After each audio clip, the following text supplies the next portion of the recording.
you know what? Let's skip Sunday. We'll go live Monday instead. And so we're here. It wouldn't have been family game night or anything either. It would have been exactly this. But sounds like Dad has some extra days off next week. I'm going to see if we could talk him and Damon into doing an extra stream with us. Forgot that's not working today. Doing an extra stream with us because I have a really cool game lined up. It's a submarine simulator that you play with 4 people. I'm going to see who I can rope into that because I think that would be good. Secret Discord club. It actually is a secret Discord club. That's correct. I didn't watch the World Cup final. No, I heard that Spain won, but I didn't bother watching. Apparently, it's one of the easiest things to watch. I'm used to sports being impossible to find and watch for cheap or watch for free. But no, I didn't get around to it. Rusty, thank you for the 90 stream streak as well. Honestly, what did I do yesterday? I played a little bit of Microsoft Flight Sim, and then we had a late dinner at my parents', and that was about it. We were keeping it pretty low key yesterday, to be honest with you. How can you name a save? It took me forever, but I'll show you. Chad had to teach me how to do this because I had named all my saves the same thing because I didn't know that this was possible. And the game doesn't make it particularly easy, but you go in here to your settings, and then you go over to game settings, and it's right here. It's name, right at the top there. Oh, I don't have a mouse again. Hold on. Settings, game settings, and it's right here. That's how you name your game. You can name it at any point. So even if you've had the save for 100 hours, 200 hours, you can still name it, which is great. Argentine players were sore losers yesterday. That's because they knew they had to go back to Argentina. And I think the Argentinians are maybe even crazier about football than the Argentine players are. So they knew it was coming. I think that's probably why. You didn't know you could name saves? No, I never named my saves. I would just remember which ones they were. I found out about this probably, it would have been probably a year ago now, but it was news to me. Don't forget to turn back on emergencies if they are off. They are not off. They are still on. I just turned them up because we're in the middle of a busy harvest. So I turned the emergencies up at the moment. Messi was a gentleman though. The others were a mess. Well, he's got more to lose. He's got to play it cool because he's got a little more to lose. With Prime. God, that truck 7 looks months good. watching this rubbish. Look at this. Look how beautiful this is. I've literally never used this truck before. I'm actually quite happy with it. The only thing I don't like is that you can't paint it to look older. It looks too clean and new. I would have liked to get a rusty cream white colored one just to make it look a little more farmy, you know? England, wait, okay, so England beat France, which was also surprising. England beat France. Spain beat Argentina. So Spain came in first, Argentina in second, and then England in third, right? Is that correct? Yeah, what a crazy result, to be honest. I would have guessed a few of those positions to be different. John, thank you for that Prime sub for 7 months as well, dude. I appreciate you. Thank you for using your Prime in here. 7 months watching this rubbish. John, you show up here every single day. Don't you get started with me, dude. You're gonna have to stop showing up if you want to say stuff like that. Oh, apparently that could just go right through the cover. Let's take the cover off so it looks a little better. There we go. There we go. We're gonna load it from a middle cell. That's totally fine. England versus France was a crazy game. I know chat was giving like a play-by-play in chat while England and France were playing, and that was like 10 goals or something like that. It was something nuts. Yeah, we were getting a play-by-play from a few people on Twitch and TikTok when that game was going on, and I'm actually kind of sad I missed it. To be honest with you, I'm more sad I missed that than missing the finals. Obviously, finals are finals, you know, that's always exciting. But with how cool that game sounded, I was kind of sad to miss that one. Oh, we gotta start TikTok too. Speaking of TikTok, and Shmuel, thank you for the 10 stream streak as well. Do you guys, and I'll ask again a little bit later, have you guys been liking Microsoft Flight Sim? I feel like I've been having a lot of fun with that one. Would you guys be down to fly another mission? I kind of like that search and rescue one. Finding the lost hikers is actually a lot of fun. I wouldn't mind doing another one of those at the end of stream again, just to get some helicopter time in. I'm liking flight sims way more than I thought I would. I kind of grew up like low-key hating flight sims, and this one has been so much fun. Like I don't know, I always thought they were just boring and like you just sat there the whole time, but all these like missions and scenarios and the career mode has made it actually really cool. Like I've always liked planes and helicopters and stuff like that, especially from like a military perspective, but I never touched the Sims. And now I'm like kind of low-key hooked. I get it now. I get why people have been asking about it this whole time, because it's awesome. Excellent. Thank you for that treat for Petunia. I don't know. I've always liked games where I can learn, and I mean, it's hardly a game. It's more like an actual sim, but I've always liked playing things where I can learn something more than just playing it, I guess, without learning. And flight sims are apparently really good for that. Who would have thought? Is there any productions for poppies? There is poppy oil, and it's bad. It's junk, at least in this map. We ran this map last time, so we were, you know, trying to figure out if we wanted to do a production for all of our poppy seeds, because we have more than 100,000 liters, like tons, right? And so we were trying to figure out if we wanted to do any sort of productions on it. We ran the numbers on oil, and you basically lose money on it. Like you gain a little bit of money, but between buying the building and the upkeep and the maintenance and stuff on the building, I don't even know if you break even on making oil. So we're not gonna bother with that, I guess. It might, like, the math might hold up if you need oil for a production. I haven't run those numbers myself, but like if you compared it as a volume oil, production oil for other things, it might be worth it, but you'd have to do that math separately. There's a hydrate in there too. I'll get your hydrate too. My bad. Crane, how's it going? Welcome back. Remember Quarantine Zone? The Last Check. It's on Game Pass now. I have never heard those words in my life. Quarantine Zone? Is this a game? Huh. I'm not going to stop watching. You're one of the best streamers when you're on. So you know what? That might be the best compliment, the most honest compliment you've ever given me, John. Thank you. The caveat really is when I'm actually streaming. So that's totally fair. Kian, thank you for that follow on Twitch, by the way. I appreciate that. Hold on. I got to ban this spammer on TikTok. I'm just going to mute you because, like, you should know better. I'm just going to mute you. I'll try again when you're back. Oh, Kian, I just saw you on the TikTok. I see you made it over. That's good.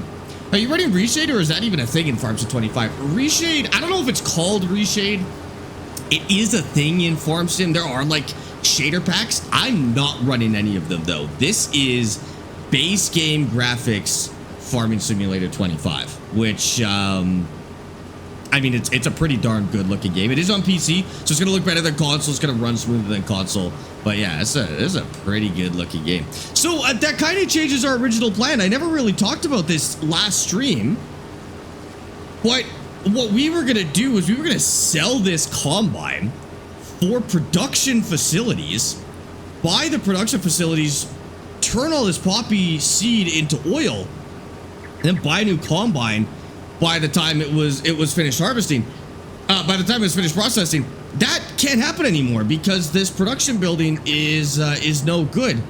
So now what do we do? I mean, I for sure want a new combine by next year. I do want to do some testing with the corn. So I think what we'll do is we'll swap to corn for next harvest.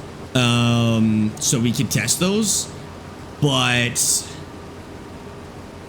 I don't know if we'll have enough money to upgrade the harvester. I guess we'll see. We'll sell all this stuff in the wintertime and we'll see what happens. When are you gonna play the shitbox game? Which one is that? Are you talking about, Kian? Are you talking about which game are you talking about? The mechanic one? We'll go back to it at some point. That one was actually a lot of fun. We're harvesting poppies, Vince. It's a modded crop that came with this map. And they're a great crop if you just want to harvest and sell. No production, just focus on full-on volume, and that's it. It's an amazing crop for that. So that's what we're working on right now. We're kind of taking another approach to this save where I'm not going big on production. I'm really focusing on just big equipment and volume and making money by farming a lot of, farming a lot of product rather than producing it into something, which is what I usually do. My problem is I have too small of a combine. If that's what I'm trying to do, my combine's too small, so we better buy one this year. Shadem, thanks for the follow on Twitch as well, dude. Welcome in. Quarantine Zone, last check, is a developer digital game, and it came out January 2026. I don't know what that means. Well, I know what January 2026 means, but like, is that the one where you like check the people at the gate, and then you like sort them into like either quarantine or into like survivors? Or is that the one that was like all over TikTok for a while there? Maybe I do actually know what that game is, but I didn't know the name. Oh, that's the one. Okay. First of all, I didn't know it was on console, so that's a little bit surprising. But secondly, I do know that game. That's cool. I'm gonna have to check that out. Oh, I discontinued my Game Pass actually. I got it, so I got rid of Game Pass when they hiked up the prices, and then I got it again because I wanted to test the cloud streaming and see if it was any good. Insane, by the way, kind of nuts. Holy, 84% yes to more Microsoft Flight Sim. Jesus. Okay, we'll do a mission at the end of stream today then, and for those who haven't seen it yet, it'll be a good way to get in. We've been having so much fun with it. Yeah, I canceled my Game Pass again. I brought it back so that I could test the cloud streaming thing. I got this TV. I got a smart TV. And the claim was that it could basically play Xbox without a physical Xbox if you had Game Pass. And so I was testing it. I got Game Pass to see if this actually worked. And yeah, you wouldn't need a console with this TV, dude. It's nice. I canceled it again, though, because I have an Xbox and I wasn't using that feature. And then now I got a Steam machine. So I haven't even touched the Xbox in a couple of weeks now because I've just been using my Steam library instead. It's been lovely. Dan, thanks for that Prime sub. Thanks for using your Amazon Prime. By the way, I know we have a lot of people coming from YouTube right now, a lot of people coming from TikTok. If you have an Amazon Prime account or somebody in your household has an Amazon Prime account, you can link it to your Twitch and get no ads on Twitch. Just go to your settings. So if you're signed in, go to your profile, go to your settings. There's a place in there to link your Amazon Prime account. And then when you come back here, go Command Prime in chat, like Wesley just did, like Silent Dragon just did. Click that link, you use your Prime sub, you'll be ad-free, which is amazing. I do still have to try the RFC map. I was gonna let it go for a little bit, because rather than playing on it, what I really wanted to do was let you guys build on the RFC map, and then I wanted to come take a tour of it and see what you guys had been farming. So I kind of want to let it go a little bit longer, but you guys let me know when it's the right time to come check it out, because that is absolutely the plan. Hi, thank you for the 180 stream streak as well, dude. Oh my god, appreciate that. Is the Steam machine good in terms of graphics and FPS? Yeah, it's about on par with a console. Like most games are medium graphics, high graphics. It does run 60 FPS, 4K. It can go higher than that, but I find that's what looks best for me. It does struggle a little bit with things like ray tracing, you know, some of the higher end PC things. So like you won't get that, but it doesn't have DLSS. It's got the AMD one, whatever that's called. Yeah, graphics have been great.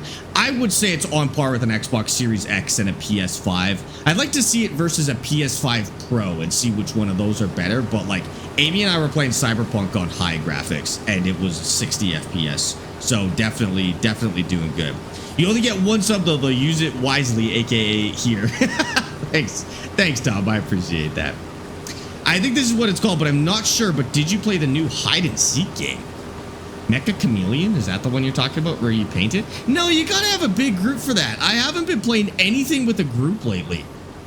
That might have been a fun one to get like Austin and Ultra or something together with. You know, we had done a playthrough of that RV game where you have to get the RV through the off-road course, and that was a lot of fun. Mecha Chameleon probably would have been a good game for that. Mercedes, these are poppies. These are poppies. Usually they look like flowers, but now they're all closed up. And so we're pulling the seeds out of these. We'll sell these, see how much money we make. Hoping for first $1 million year. And then I'm going to put corn down. I'm going to mix it up a little bit. I don't know if we'll produce the corn into oil or something. I don't know what you turn corn into in this game. But we'll probably do corn next for a little bit of a test. Either that, or I'll do a small test field of corn and replant poppy. Nah, let's mix it up. Let's go corn. Let's see how corn stacks up against poppies. We'll give that a shot.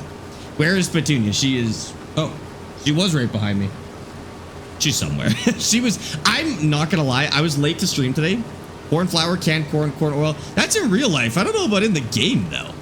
Anyways, I was late to stream today. I was sitting right here, ready to go, but Petunia had fallen asleep in my lap. And so I didn't start stream for about 30 minutes because I was literally just waiting for her to wake up. I couldn't bring myself to kick her off my lap and start stream.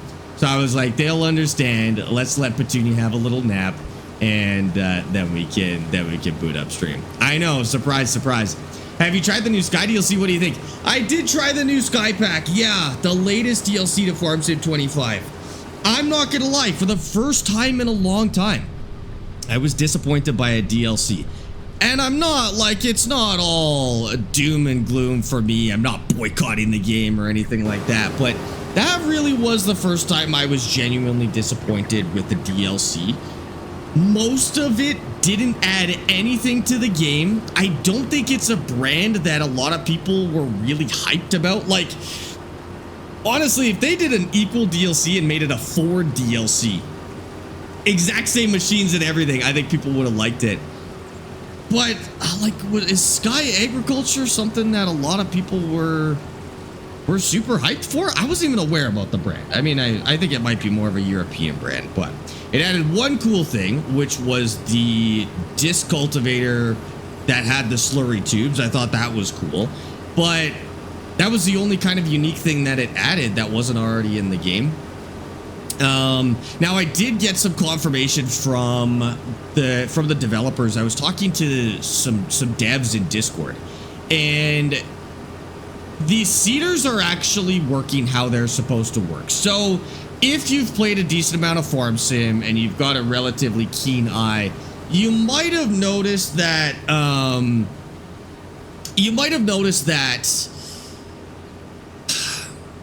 there are cultivator and seeder combination machines.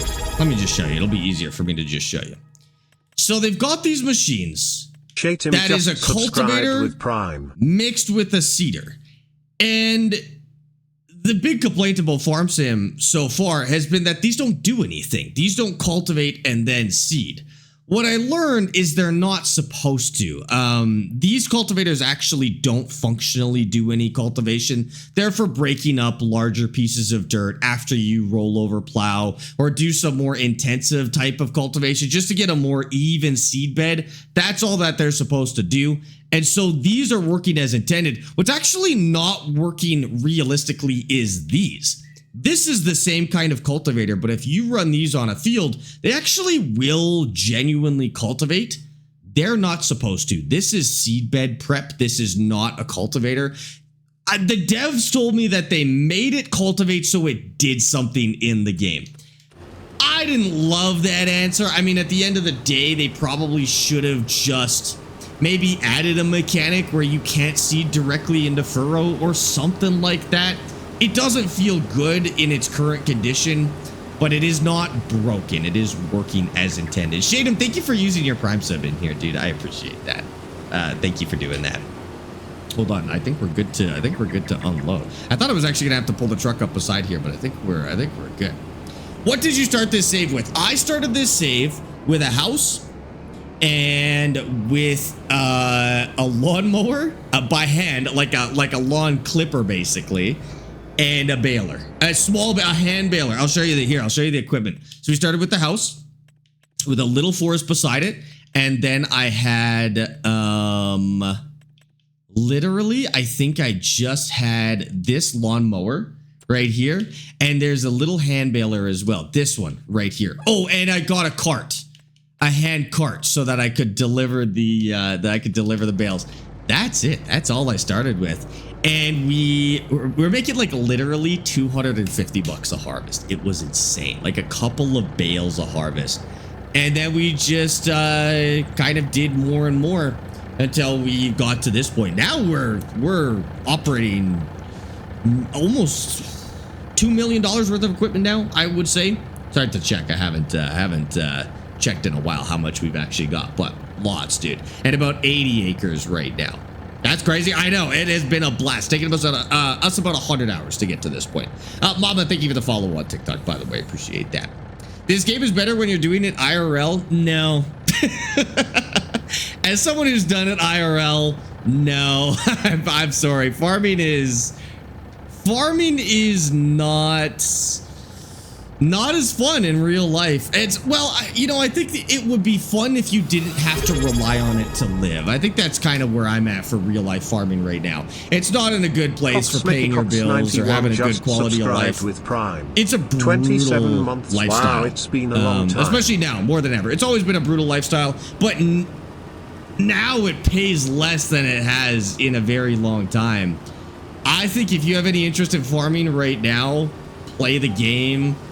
If you ever come into $2 million and you want to waste $2 million, start farming. But I don't think I would like to get into farming if I had to use it to live, to be honest. I don't think it would be worth my time. Mike, thank you for the 20 streak, by the way. I appreciate that. Stuff breaks IRL. I'm not paying those prices compared to in-game. Right, like you have to remember the game gets rid of all of the horrible parts of farming. Like it gets rid of all of the dead animals and sick cows and broken machines and rundown fences and bad weather. Actually, it does have the bad weather, so I guess we could say it keeps the bad weather. But there's no drought, there's no flooding. Like real life farming, I have a lot of respect for people who do farm in real life, but I'm not envious of their lifestyle. I think every time I've seen farming, except at the highest commercial levels, those people are getting less than they're working for. That's for sure. Kara, thank you for the Prime sub, dude. I appreciate that. Oh my God, Prime sub for 7 months. Kara, thanks for using your Prime in here. Welcome in, welcome in. If you're a billionaire who wants to be a millionaire, become a farmer. See, I think like everything about farming, I think would be nice. That's kind of where I draw the line for me personally, is I wouldn't want to require it to live. I think losing money every year or barely breaking even when you want to send your kids to college, when you have to, you know, manage medical expenses and bills and taxes and all that stuff, I think that sounds a lot worse than just being able to do it casually like Jeremy Clarkson or some of these other celebrity farmers that get into it just as a retirement. I think that sounds way better. It's actually what my grandpa did too. I never really realized this until recently, but he was he's retired now, but he was a surgeon. And the farm that I grew up on was never intended to make money. You know, he made money from his very successful surgery career.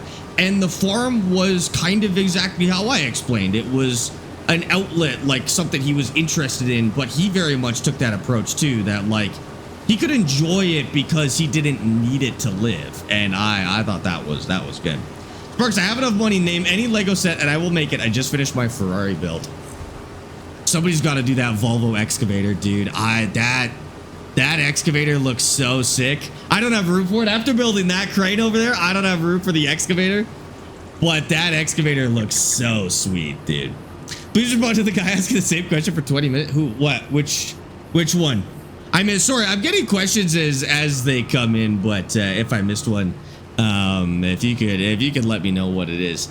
Eric-y, is it hard to make a Farm Sim 25 map from a real life place? No, it's actually easier to make a Farm Sim 25 map from a real life place than it is for an imaginary place because it does a lot of the work for you.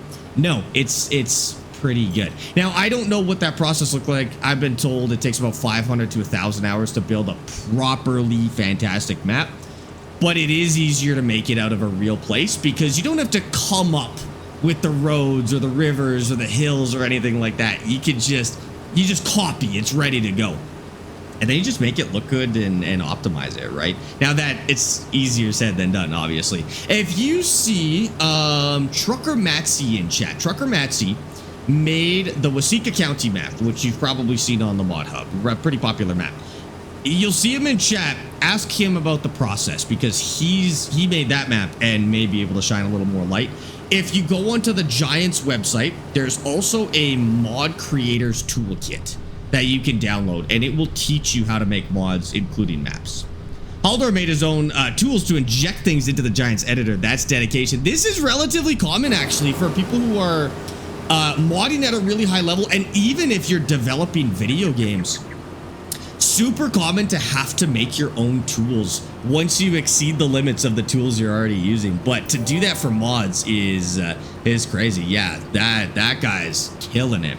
Haldor does Giants mods as well. Also, Cam, thank you for the follow on Twitch. I appreciate that.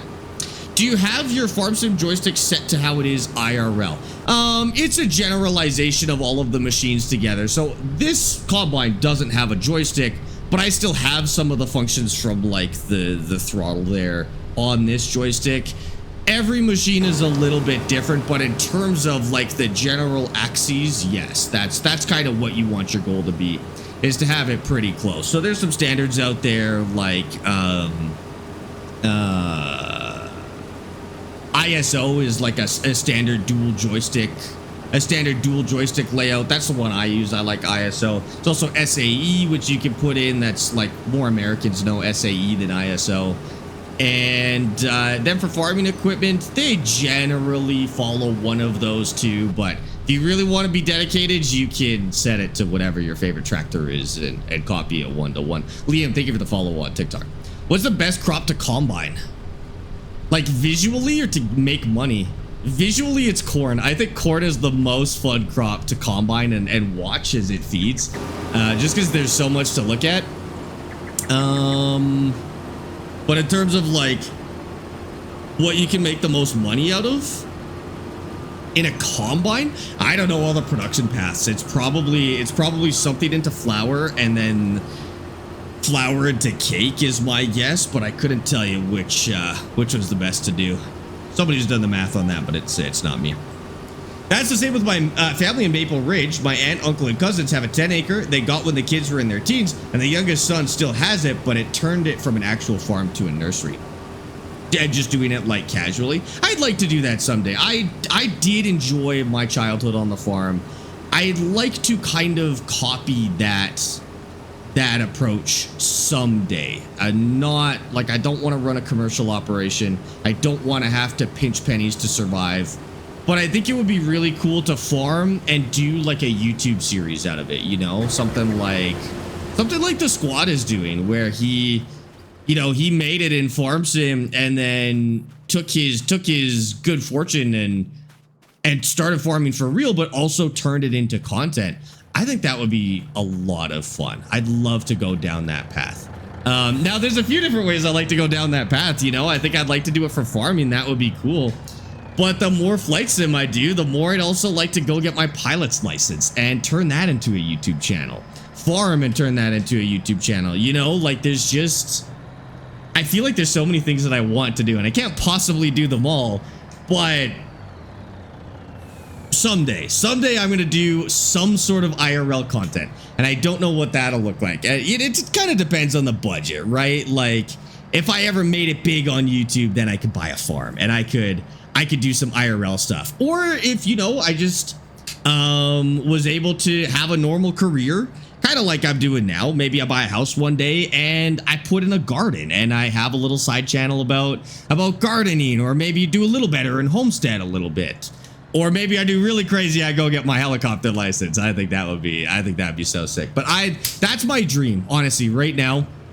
My dream is to start some sort of IRL content on YouTube. And I want to do it on YouTube. I want it to be long form, some sort of series that you can follow and just like share what that process looks like. I think that would be so sick. What's that trailer? This is the Convey-All. It's actually kind of nice. I thought the fact that it had 6 different compartments would be a nightmare, but it's actually been really good.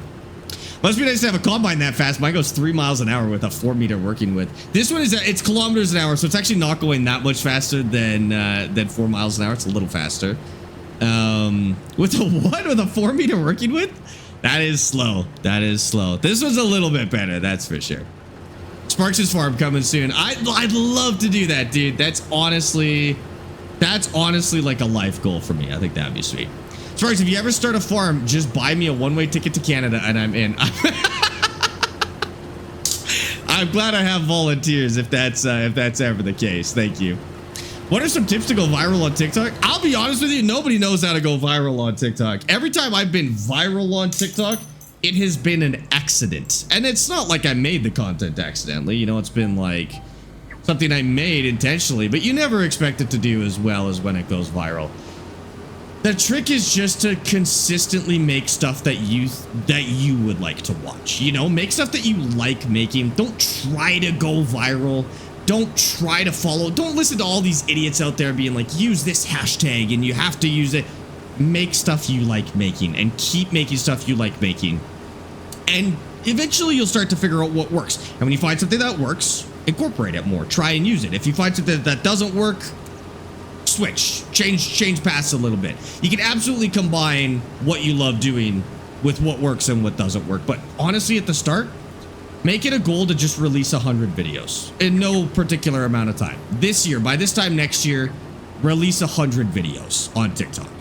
And you will learn a lot in that process. If you stick with that, outside of just doing the same thing over and over again without learning, you'll go viral at least once or twice and you'll learn a lot.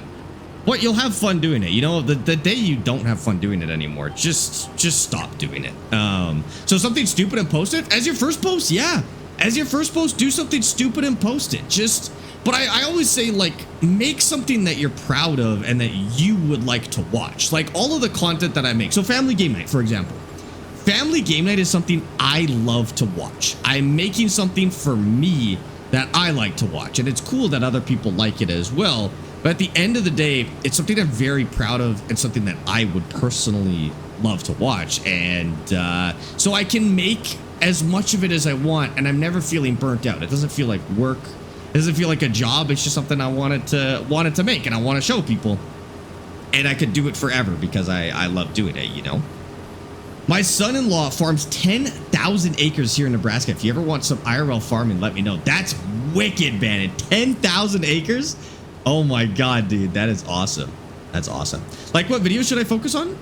You should have that idea before you ever even started a channel, you know? Now, don't worry if you just... See, I do worry that some people want to make content because they want to be a content creator, not because they have something they want to share. Like, I would think long and hard about whether you want to be a content creator, whether you want to be a YouTuber or you want to be a streamer, or you have content that you want to make. Because, like, I told chat this the other day. I would love to be a rock star. I think being a rock star would be amazing. Traveling the world, playing cool music, being super famous, being super rich. I'd love to be a rock star.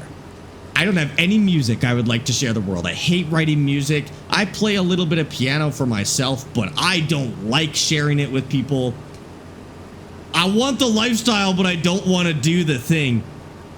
Keep in mind if that's how you feel about doing Twitch or doing YouTube. Do you want to do the thing or do you want the lifestyle? And if your answer is you want the lifestyle, it's probably not gonna feel good for you to do. It's probably gonna feel like a chore or like work. Don't get into it for that reason, you know? You're past the 27 club. That's true. I could be a rock star now. Don't make content for the money, make it for the content, basically. Yeah, the money isn't there. The money isn't there.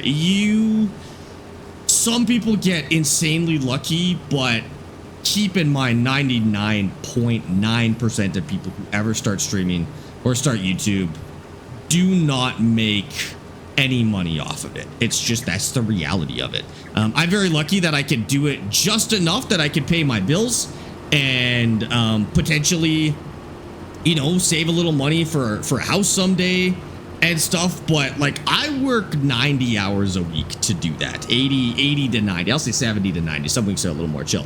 70 to 90 hours a week to even just have the same lifestyle or a similar lifestyle to what I had in my last job. The job that I left to do this, that one was 40 to 50 hours a week. There were some crazy weeks, but generally I think I could have done it for 40 to 50 hours a week and had virtually the same lifestyle I have now, except I'd also have health benefits and a 401k and all the other stuff that comes with not being self-employed. So I'd probably be a little bit better off with half the amount of work. We are going to play that firefighting game. Yeah, so Firefighter Sim Ignite just got a new DLC. I'd like to play it sometime this week. I'm just going to see if maybe we could do it with Dare Drop or something so that I could get you guys some copies to give away. But I'll get back to you on that. Yeah, that looked really good. We actually tried Firefighter Sim Ignite. Fantastic game. The new DLC is like an automotive DLC, so there's car crashes and car emergencies, stuff like that. I'd like to give that a shot. That sounds great. Good afternoon, Sparx. What's good with you? So cool that you're on today. Also, being a rock star is a lot harder than you think it is. Coming up from me, who's engaged to a rock star. At least 7 top 10 songs my fiance has. She loves it, but it's hard for her. It's as hard as I think it is. Like I said, and that was actually part of my example here, Bun, is I know how hard it is. I know how hard it is. And my example was exactly that. Is that a lot of people look at the lifestyle and they're like, that's awesome and easy and you've made it.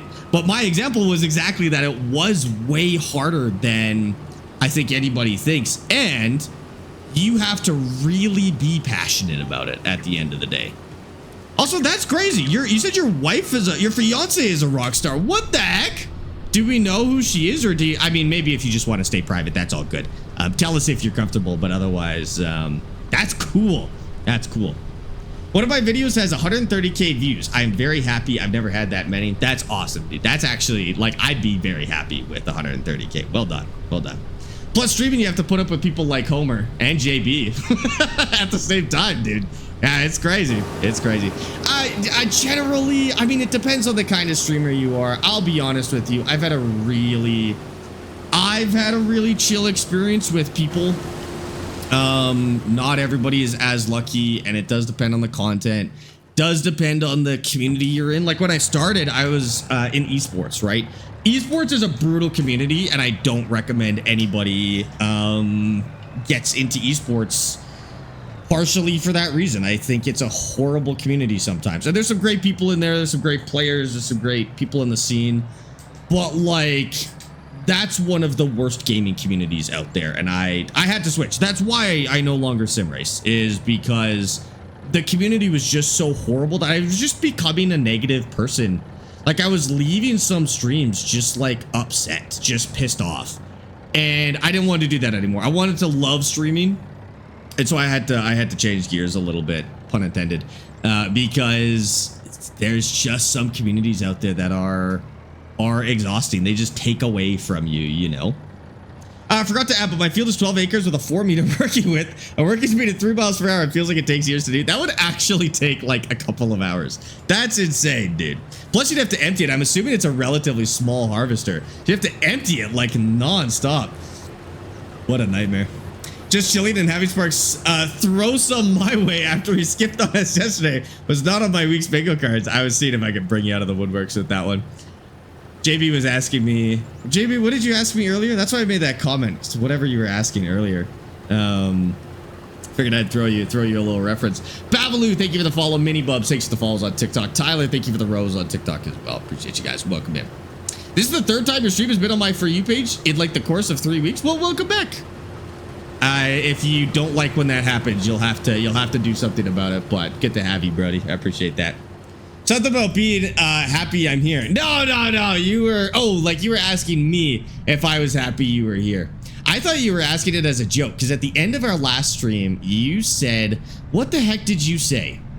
Because you had asked me something at the end of our last stream after we raided out, and I never had the chance to respond to it. So I figured what you were asking was a continuation of that today. And that's what I assumed, I guess. Probably words. You don't even remember what you're saying. That's crazy. 3,000 liters in your harvester? Dude, we're at 44,000 liters in this tank right here. You would have to unload into this like 15 times. Yeah, that's brutal, dude. It probably wouldn't reach up here too if it's a little harvester. How do you have your farm sticks mounted? I just bought some cheap joystick mounts, some joystick desk mounts, and I put them on. I don't have a desk. I'm on a driving rig, but the desk mounts worked on the driving rig anyways. Something about me being your favorite. Yeah, I think that's what it was last time. Go down on this. Someone was being a little funky with us the other day. How do you do this? Not that one. Maybe it's not bound. Maybe it's just a weird control. That. Close are we? Go back a little bit. On. Jordan, thanks for the follow. Okay, hold on. Sparks' streams are addictive. Oh my god, that's bad. They're gonna classify me as like an addictive substance. You better be careful saying stuff like that. It'll be like the cigarette packs with the horrible health warnings on them, where you have to look at a picture of somebody's lungs.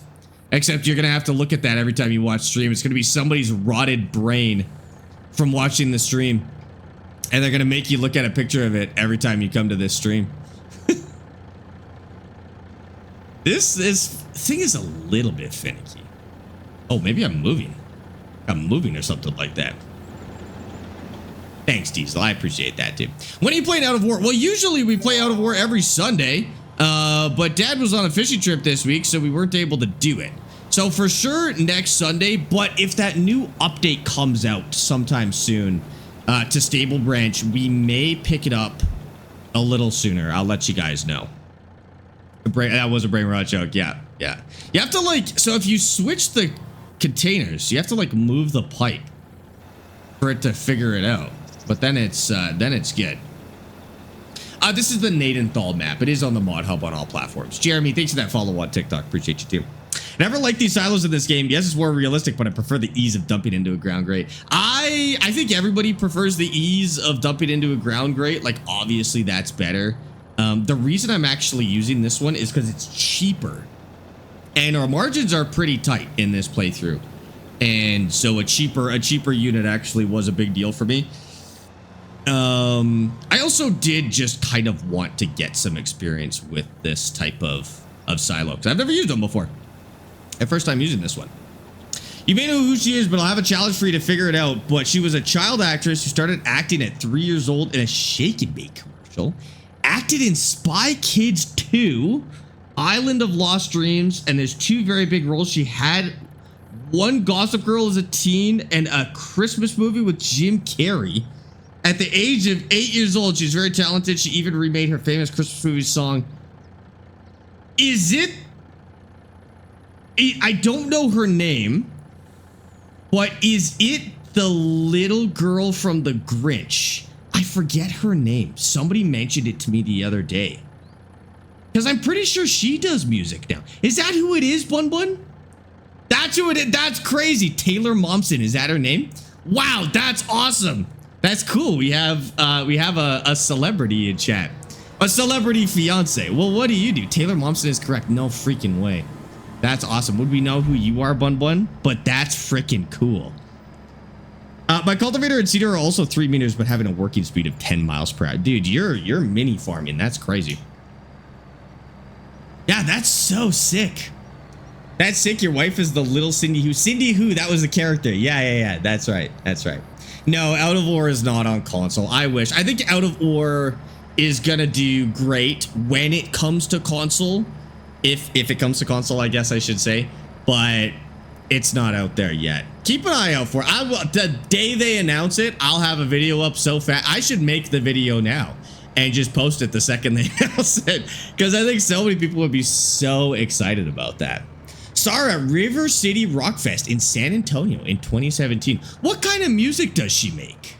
I recognize the name. It's not really in like my music space, but what kind of music does she make? We haven't released Me Dating Her yet. Will be announced when she's in Boston in September. Oh, okay. Right. With famous people, I guess you gotta do the whole PR thing. That's totally fair. That's totally fair. Rock music, really? She makes punk rock? What? That's cool. We'll have to listen to some of it tomorrow, maybe, if she's okay. Well, you gotta be careful, because it's, even if she's okay with us playing her music on stream, it's her record label that has to be okay with it.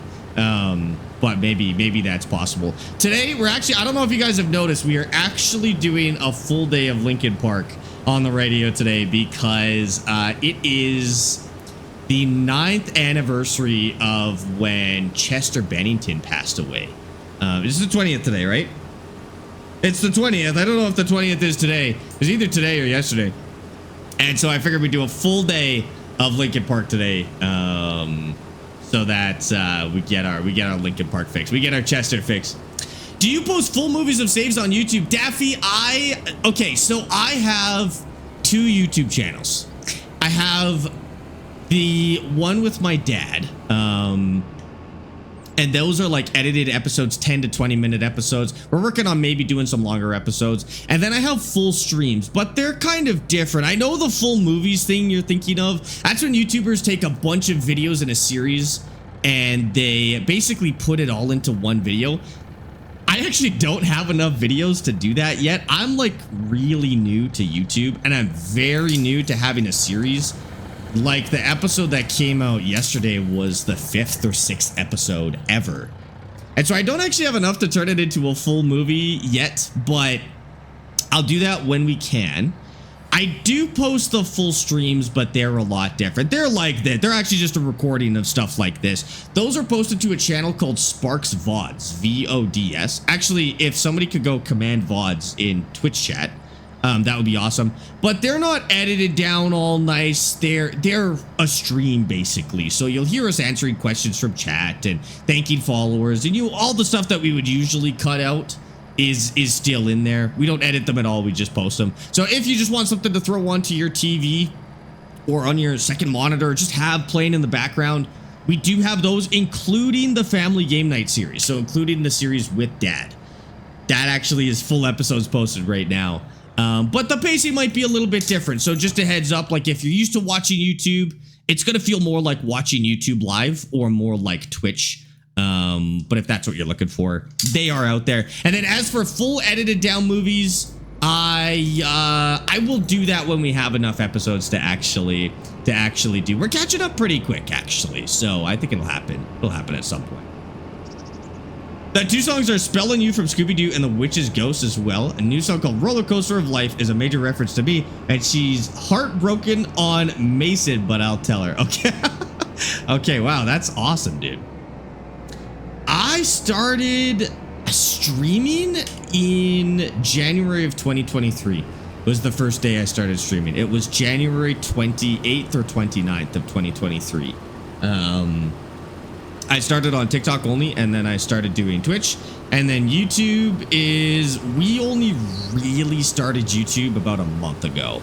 That was because I spend all my time streaming, right? So I don't actually have time to edit and do all that stuff you have to do for YouTube. But Austin Farmer introduced me to a very talented editor, and he's been working on our Family Game Night series, doing a killer job. So now we have YouTube as well. How many views roughly did you get, if you can remember? When I started, it was TikTok, so I don't remember. Probably less than 10 people at the start, though, like at once. But I had videos going too, so like I knew some people in chat already because I'd seen them commenting on a lot of videos. Some of them are still here today, actually, which is nuts. But so if you start with videos, then you can meet a few people before you actually start streaming. Give those live recordings a shot because I really love your gameplay. Thanks. No problem, Daffy. I appreciate that. Yeah, just keep in mind, I put them on a separate channel because there's no editing, nothing. I just straight up post them. They're messy. They're just kind of there for when I'm not streaming. If you need somebody to watch, then they're good to go. I have this entire series on there, so all of Hardcore Canadian, about 100 hours of gameplay. And also all of Family Game Night on Out of Ore, also about 100 hours of gameplay. And then some other games. I posted a little bit of, I think, Kerbal Space Program. There's some SnowRunner on there. I think there's some Euro Truck on there too. Some American Truck. That's just kind of the VODs go on there. I'm going to get Microsoft Flight Sim posted on there too. But we'll have to talk to Emmy about that one. I'm not sure if those are up yet. Today's the 20th, correct. Today is the 20th. I got you. Yeah. So it's Lincoln Park Day today, that's for sure. Is Whitcomb Park on console? I don't know. I've never played Whitcomb Park. This is Nadenthal, so this is a different map, but I'm not sure about Whitcomb. This is our big field. This will be kind of annoying to unload the truck, but see what happens. Oops. See what happens. Gonna do a playthrough with the new map coming out. Yeah, I think optimally I'd like to be done this map by then. But I mean, it's coming out in October, so we might be able to do this map and then another quick map and then play the new ones. So yeah, we'll absolutely do the new DLC when it comes out. It's actually like my favorite thing to do with Farm Sim is whenever there's a new major DLC is I do a subathon, which is like 12 hours of streaming a day for a week.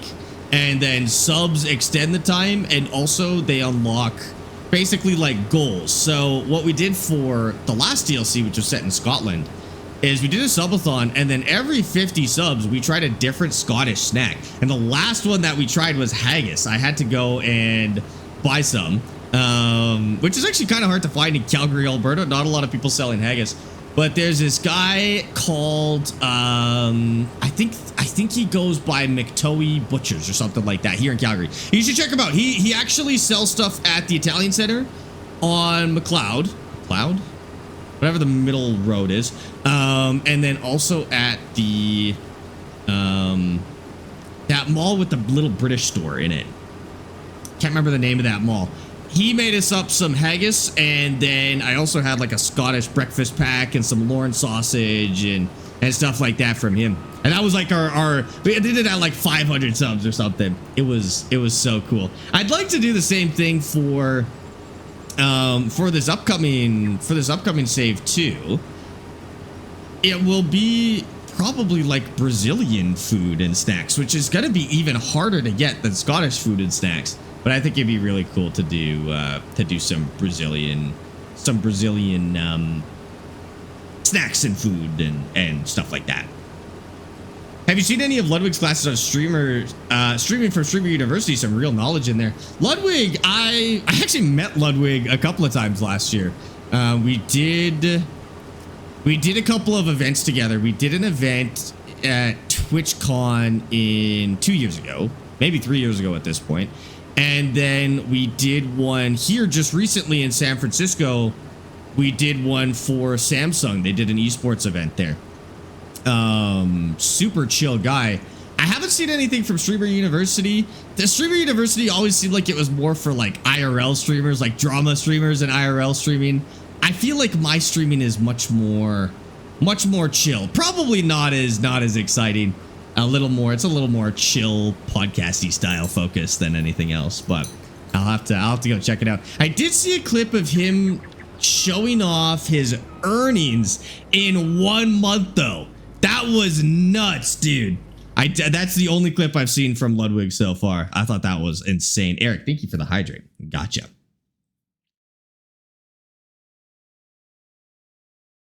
I am not using Reshade. I get that question a lot. This is genuinely base game graphics and not even maxed out base game graphics. Okay, I just want to put a road here. I actually meant to do this a while ago. And I want to make it look kind of... I want it to be muddy, first of all. If I can get mud, that would be great. Is there no mud on this map? Where's animal mud? There's no mud on this map. That's crazy. Okay, this kind of looks like mud. Maybe they've just labeled it as dirt. That might be supposed to be mud. We go a little bit bigger here. Like this. And then we'll just drag this along. I want to do like tracks, like tire tracks. And then I'll make it a little messier because this is going to be a little too clean on the first pass. Want to mess it up a little so it looks a little more organic. And then we'll bring the truck out here. Kind of a long, holy, this is a long strip of ground. There's our combine. Got to get to at least there. But we may as well go all the way to the end. Wrecking the poor bushes, but that's all right. Not really a place to turn around. I mean, we'll see if there's another road we could put in here. Holy, how big is this field, dude? I guess if we zoom out, we go a little bit faster. Oh yeah. We could go. Do we own all that? I don't know how much of this we actually own. Let's see if we can straighten that out so we can keep it. And then I'll zoom out a bit. There we go. That's a little bit faster. That is hard to keep up with. Hold on. Sorry, I can't read chat while I do this. You're talking about how to succeed on more than one platform. Oh, interesting. I've just kind of added platforms one at a time, you know, like, because I don't know. This sounds a little bit weird, but I don't really consume any content, or I hadn't consumed any content for the longest time. So I didn't know how to do YouTube. Like, I never watched YouTube videos. I didn't know any famous YouTubers or anything like that I could, you know, that I'd been growing up watching or anything like that. So every single platform I did, I kind of just had to figure out. Even Instagram, like I didn't go on Instagram. I used TikTok. That was the only one. I didn't watch Twitch. Twitch was something separate. Emmy mostly taught me Twitch. Get rid of these bushes here too. But I had to kind of learn a lot of that as I went, because it's, for somebody who doesn't actually use the platforms, it was kind of hard to learn, you know. You should start a farm sim server. We've got one. If you want to join the farm sim server, go to the Discord, which is in my bio on TikTok there. And I'm just going to do some like cross points here too. Yeah, look a little less organic, or a little less fake, a little more organic. If you go to the Discord and you go to the announcements channel, you should be able to find our, just scroll up a few messages, should be able to find the details for our server. Otherwise it's in the, I have to delete these bees. Otherwise it's in the farm sim channel. Okay. There we go. We got a road. Let's just delete this while we're here. I don't know if they actually even increase the yield of the field in precision farming. That might just be a regular farm sim thing. Clean that up a little bit. Where can I find a video that you posted about how to use precision farming? Oh, I haven't done one yet. I don't feel like I've learned enough about precision farming to do a video yet, but I'll probably do one just kind of detailing how it works. Who should you use for precision farming? Maybe Farmer Cop is usually our go-to recommendation for guides. I would go check out Farmer Cop and just see if he's got anything on precision farming. I'm sure he does. Okay, so we got that road done. We just gotta do this one, and then we can bring the truck over here. We'll be good to go. Does it have mods? This playthrough, yes, a couple of them. Gotta do this really carefully, because if we slip, which I've done sometimes, start deleting stuff in our field that we like to harvest.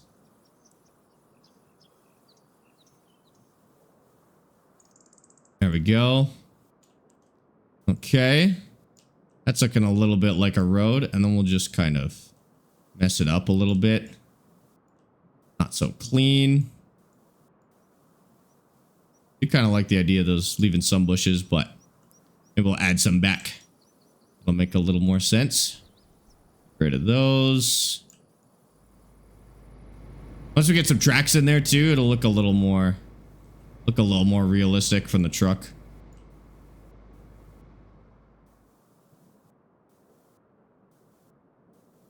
Go, get rid of these bushes. Just about done. We can bring the truck over. There we go. Oh, one more. There we go. We got a road. Okay, cool. Now we can unlock this thing. My tractors are both two-wheel drive at 80 horsepower and 95 horsepower. That's how I started, dude. Yeah, Farmer Cop is info on precision farming. Okay, yeah, he's my recommendation then, because he does some great work. Now we're gonna go. Let's go test our road. So we'll go around this way. Not gonna bother unloading just yet, because otherwise, I'm gonna set all that up just for 10 seconds. Hold on. He's good about proving out what he says. Farmer Cop, yes, yeah, 100%. I agree with that. I have a YouTube channel. Yeah, just if you go in my bio on TikTok, you can find it in there. Got a couple of them. The band is the Pretty Reckless. I know the Pretty Reckless. Talking about how to, oh, for Ludwig. Maybe I will go check that out. Because, yeah, I mean, the Streamer University stuff, like I said, it's not really my pace.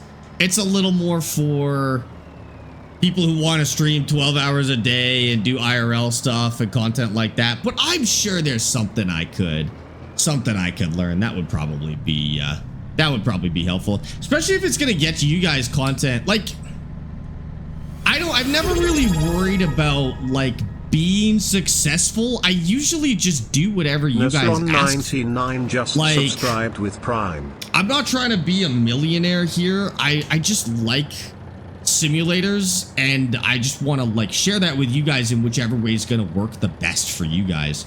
So usually when I get on a platform, it's only because enough people had asked for it that I'm like, oh, somebody wants this, so I guess we'll do it. Like the VODs channel, I never would have made a VODs channel, but enough people were asking that I was like, oh, I guess I'll learn it because it'll be worth it to someone. And if it's like, if there's a couple of people that'll like it, frankly, if there's like one person that'll enjoy it, that's just a good enough reason to add it, I guess.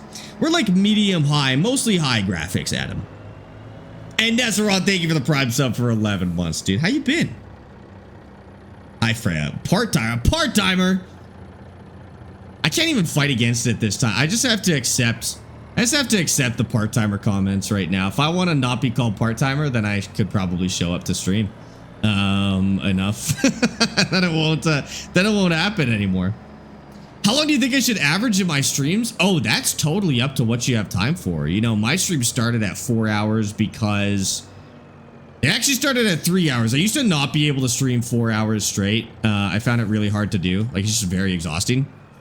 So it used to be 3. And then as I got a little better at it, I could do longer streams. So I went to 4 hours. And then they were 4 hours for a really long time because I had a job. And I had to go to my job. And so 4 hours was kind of like all I had time for. And then I think when I went full time, I did 5 hour streams, and then the occasional 8 hours, whatever. But like, as long as you have fun doing, that's really all that matters. If most of your questions that you have, the answer is whatever you have fun doing, is the answer. You know, if you're not having fun anymore, what's the point? Then you may as well find something else to do, find another hobby. How you get it so clear? I'm running performance mode and it's just kind of blurry in some parts. Blurry. It's either your resolution is too low, your resolution scaling is too low, or potentially you're on a max performance DLSS setting or something like that. You could try turning that off too, but usually blurry is resolution. It's always the first place to look. Still blows my mind that the lead singer of the Pretty Reckless is Cindy Lou Who. Oh, okay, I get it. Okay, now I've put all these parts together. Yeah, that's crazy. That's crazy. How much RAM do you have on your GPU? VRAM. I don't know. I have a 4070 Ti. So if you look at 4070 Ti and let me know how much VRAM it has, I'm assuming 12. But I genuinely couldn't tell you. The TI models have a little more RAM typically, but you will be able to look that up. There's a setting where it blurs the background. In this game, there's a setting? Oh, that would be depth of field. I actually didn't know there was a depth of field setting in this game. I hate depth of field. I turn depth of field off in every game I've ever played because I don't think it looks good 99% of the time. But I've had a couple of games where it's actually tasteful. Like, I think I might have left it on Forza because they actually did it okay. But like first-person games or slower games like this, I usually turn it off. Yeah, try that. 5090 coming when? Dude, how much is that GPU? That thing is like $2,000. I mean, I wouldn't even need a 5090. What I'll do, probably someday, if I ever have it in the budget to upgrade the PC, I will just turn this PC into the streaming PC, build a separate newer gaming PC, like a 5070, 32 gigs of RAM, you know, the higher end, but like a kind of solid higher end. And then I'll just use this as a streaming PC, because every game that I played, like this PC runs everything at high graphics. It just doesn't do it while streaming. What I would do is I would set up a separate PC to handle that load, and then just have a regular gaming PC instead. It's supposed to be for performance. I think I got it turned off ASAP. Yeah, that's horrible. That's horrible. Dual PC would be sick. Well, it's kind of annoying because I have a dual PC setup now, one for the game and Twitch, and then one for TikTok. And I can't combine them anymore, so it would be like a triple PC setup, which sounds like a nightmare to run if you ask me. But some of the technology is getting better. Like maybe one day I'll be able to use one app to stream on TikTok and Twitch. And we can now, but it's kind of janky. But that's what Dad's doing. He has actually had it working where he can stream on TikTok Live Studio and OBS at the same time, and then also play the game. So it might actually be possible now. It's really scary to change your streaming setup once you have everything working, because you spend so long trying to get it working. It's kind of scary to change it and potentially wreck it, you know? Triple PC would be a wild thing to have, yeah. I need to get a 5080 for my work, currently running a 3080. Yeah, I've got a 4090 Studio in my laptop, and it barely keeps up with the editing needs now, which is nuts. The Studio's not nearly as nice as a gaming 4090, but it's yeah, I have that same issue with editing and stuff like that. 7.2 hours into my bank account holds 19 grand in game. That's pretty good. 19 grand's not too bad to have. Do you farm in real life? No, not anymore. I grew up on a farm, but I had like I just had like no interest in continuing at the time. Even now, I wouldn't have liked to continue that same farm. My grandparents have sold it off now, and I don't know what they're doing with it, but what the new owners are doing with it. But no, I don't think I'd like to farm professionally. I have farmed in real life though. Yeah, not this. We actually didn't do any grain. We did alfalfa and cattle, and then we had like horses and sheep and goats and stuff. But grain was that I had to learn through farming sim for the most part. I understood the basics, but that's about it. Me not in a long has no idea what any of these GPUs are. Yeah, I felt like that for the longest time. And honestly, if you name a GPU that's not NVIDIA, I also feel exactly that same way. Like, I don't know what anybody's talking about outside of NVIDIA GPUs, because NVIDIA makes them easy with the numbers, and I know the number systems. Honestly, AMD probably does the same thing. I just don't know what the numbers actually mean. I'm a very casual PC fan, I think. Like I don't keep up with the parts or anything like that. I know the parts when I build it, and that's about it. The 1040 24/7 GPU. Honestly, you could, if you put AMD after that, I would believe that it was I believe that it's a real thing, because I have no idea. I vote dual PC setup. They can't call you part-time after that edition. I already have a dual PC setup and they call me part-time. That triple PC setup. Would you stop calling me part-time if I got a triple PC setup? Is that what it would be? I think actually, if I don't want to be called part-time, I have to show up to stream on time, and then I wouldn't be called part-time anymore. But like, I stream 6 days a week. I'm an overtime streamer, dude. If I take one day off, then I'm a full-time streamer. Regularly, I'm an overtime streamer. If I take one day off, I'm a full-time streamer. And then if I take more than one day off, then I'm a part-time streamer. then it's a full or part-time. We can compromise and call you a full-time influencer. I'm not. Don't use the I word around me, dude. Freaks me out. I don't like it. It feels like a fake job. Like, influencer feels the same as TikToker. It doesn't feel like something I want to tell people. I gotta come up with something cooler than that. Might be able to say YouTuber soon. I'm just saying. We're hitting our stride on YouTube. I might start identifying as a YouTuber, and then you guys are in trouble. That almost sounds like a real job. I'll be able to tell that to people and they'll know what I'm talking about. Third PC to stream on Twitter? Dude, I tried to stream on Instagram and it was horrible. That was the worst. So far, I've streamed on Twitch, TikTok, Instagram, YouTube, and I did a long time ago stream on Facebook. Those are all the places I've tried to stream. Twitch is the best. TikTok is the second best. Instagram sucks. YouTube was actually, I'd call YouTube third. YouTube was actually decent, but I streamed to YouTube Shorts, not to big YouTube.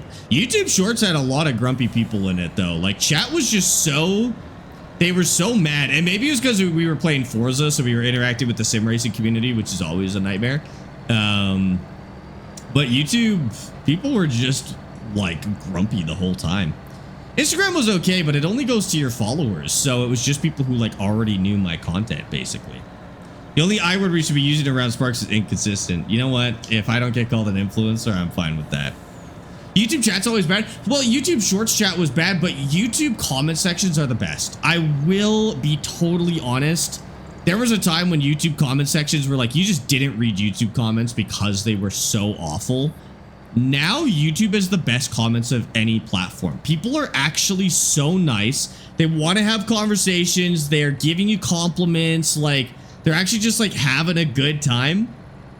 Facebook, nobody's having a good time. I don't read Facebook comments anymore. I respond to pretty much all my other comments. I don't read Facebook anymore because there's just so many grumpy people. They're just mad no matter what. They're like calling you slurs and insulting you, and like no matter what you say, they'll disagree with you just for the sake of disagreeing. It's insane over there. Everything else I'll read. Twitch, I think Twitch and YouTube pretty much have it in the bag. I love that you're playing on kilometers per hour because it's easier for me, but don't you like miles more? I'm Canadian, Adam. No, we use kilometers here. I don't know anything about miles per hour. I can convert certain numbers of miles per hour, but for the most part, no, we use kilometers here in Canada. And it's a Canadian map, so we're doubled up on the realism here. That's why I got rid of all social media. I couldn't stand people anymore. It's gotten worse. I mean, the internet's been insufferable for a very long time, at least since I've been on it.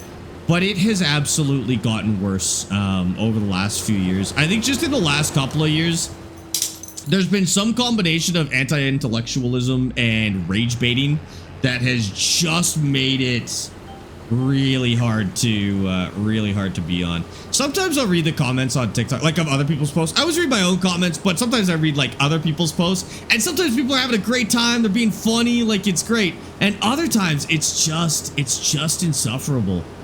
Like the eye tracking thing was a really good example. Like I did a video on how to set up eye tracking for free. Like literally how to take your phone and turn it into an eye tracker for free. And people are like, why not just get a VR headset? It's like, are you actually brain dead? Why not get a VR headset instead of using your phone as an eye tracker for free? I don't know, maybe because one of them is $800 and one of them is free.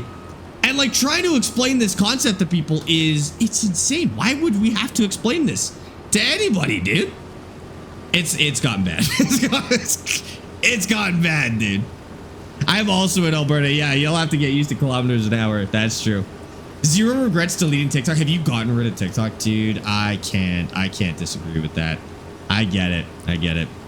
I'm watching more YouTube now. For the very first time, I'm actually genuinely like, I'll be scrolling TikTok and I literally like, no, I actually think I just want to go watch YouTube because it's just more chill. I just get to relax and watch a video. I don't have to read these comments and get involved in this drama and stuff like that. It's crazy. Free sounds better. I know free sounds better, but there's always someone, dude. Stan, how's it going? Welcome in on TikTok. Charlie, thanks to follow on TikTok as well. Appreciate you. Favorite mod is the hand tools mod or hand liftable consumables. Those are killer. Facebook is to see pictures of my cousin on my nan's post. I think that's how 99% of people use Facebook, but there is a subsection of people who still like scroll Facebook. And Facebook's changed a lot. Like when I was growing up, Facebook, you only saw posts from people that you followed or were friends with. I guess it's friends, not even following, it was friends, right? Now there's like an algorithm. Like you see suggested content. You can scroll Facebook forever. I like it. You know what I actually genuinely like Facebook for, other than keeping up with friends and family, is the groups. The groups are the last good thing on Facebook, where you join a group for like your city or your community or like certain interests that you're in, maybe a specific game. People are cool there. They're real. They're posting stuff that's relevant to you. It almost feels like YouTube comment sections in groups. General algorithm Facebook is a lawless, horrible AI generated land, dude. It's brutal. This is on console, but I'm on PC, Treminor. Yeah, you can play this on console as well. It's a great game. But I'm on PC. And Marketplace. Oh, you're right. And Marketplace. I should have put that first, to be honest with you. Facebook Marketplace is awesome as well. Born and raised in Alberta, left and lived in the States for 17 years. Now came back home to Alberta. No way. Welcome back. When I joined Facebook, you had to have a university email to join. Oh my God, really? That's like OG Facebook. That's like the social network era Facebook. That's cool. That's honestly kind of a sick story. Well done. Or the just buy a farm and do it in real life comments. That happens a lot on TikTok. Yeah, or on Facebook. Facebook and Instagram are the worst for those kind of comments. Like people just not understanding video games. Like I play a lot of video games. I play farming sim, I play trucking sim, and now we play Microsoft Flight Sim. And in all three of those games, I get comments, just buy a farm, just be a trucker, just get your pilot's license. I can't do all three of those things. I gotta do at least one of them as a game, you know? It never ends. It never ends. Stream is usually pretty good though. Like especially Twitch. Twitch is definitely the best for comments. People are the most real on Twitch chat. They're the most real. YouTube is a close second. Facebook groups, that's weird to say, but Facebook groups is probably third. We did start from zero on this one. Yeah, L, if you go to the VODs channel, you can actually see our very first stream on this save and see exactly how we started. I think the beginning of this save was one of my favorites of all time, actually. Treminor, thank you for that follow on Twitch, by the way. Welcome in. And Bronson, thanks for the follow on TikTok. And two of my IRL friends say just do that in real life. Yeah, it's so weird. I don't know if it's like a generation thing, like there's a certain generation that doesn't understand video games or what. But you see it in just about every game. Like I used to play, not on stream, casually. I used to play a lot of Arma 2. And even like in Arma 2 communities and content, there'd be people commenting like, just join the military. It's like, no, I don't want to die. I just want to fly helicopters with my friends on a Friday night. You know, I don't want to dedicate my life and risk my life for the oil companies. Like I just want to play some video games with my friends, dude. You just gotta accept that there's people like that out there. It's crazy. Or Daisy, just cause a zombie apocalypse. Yeah, why are you playing Daisy? Just cause a zombie apocalypse. Stay in the airport too long, you'll be the cause of a zombie apocalypse, guaranteed. Nadadol is the map, Adam. You play Tarkov, so just be a PMC. Yeah, just go to post-apocalyptic Russia, dude, and do it for real. Why are you playing Escape from Tarkov? Go to the real Tarkov. Not a real place, but you know what I mean. I know, dude. I'm doing his strategy right now. Started with nothing. Doing contracts, very fun and rewarding. I'm glad, Linda. I'm glad that's working for you.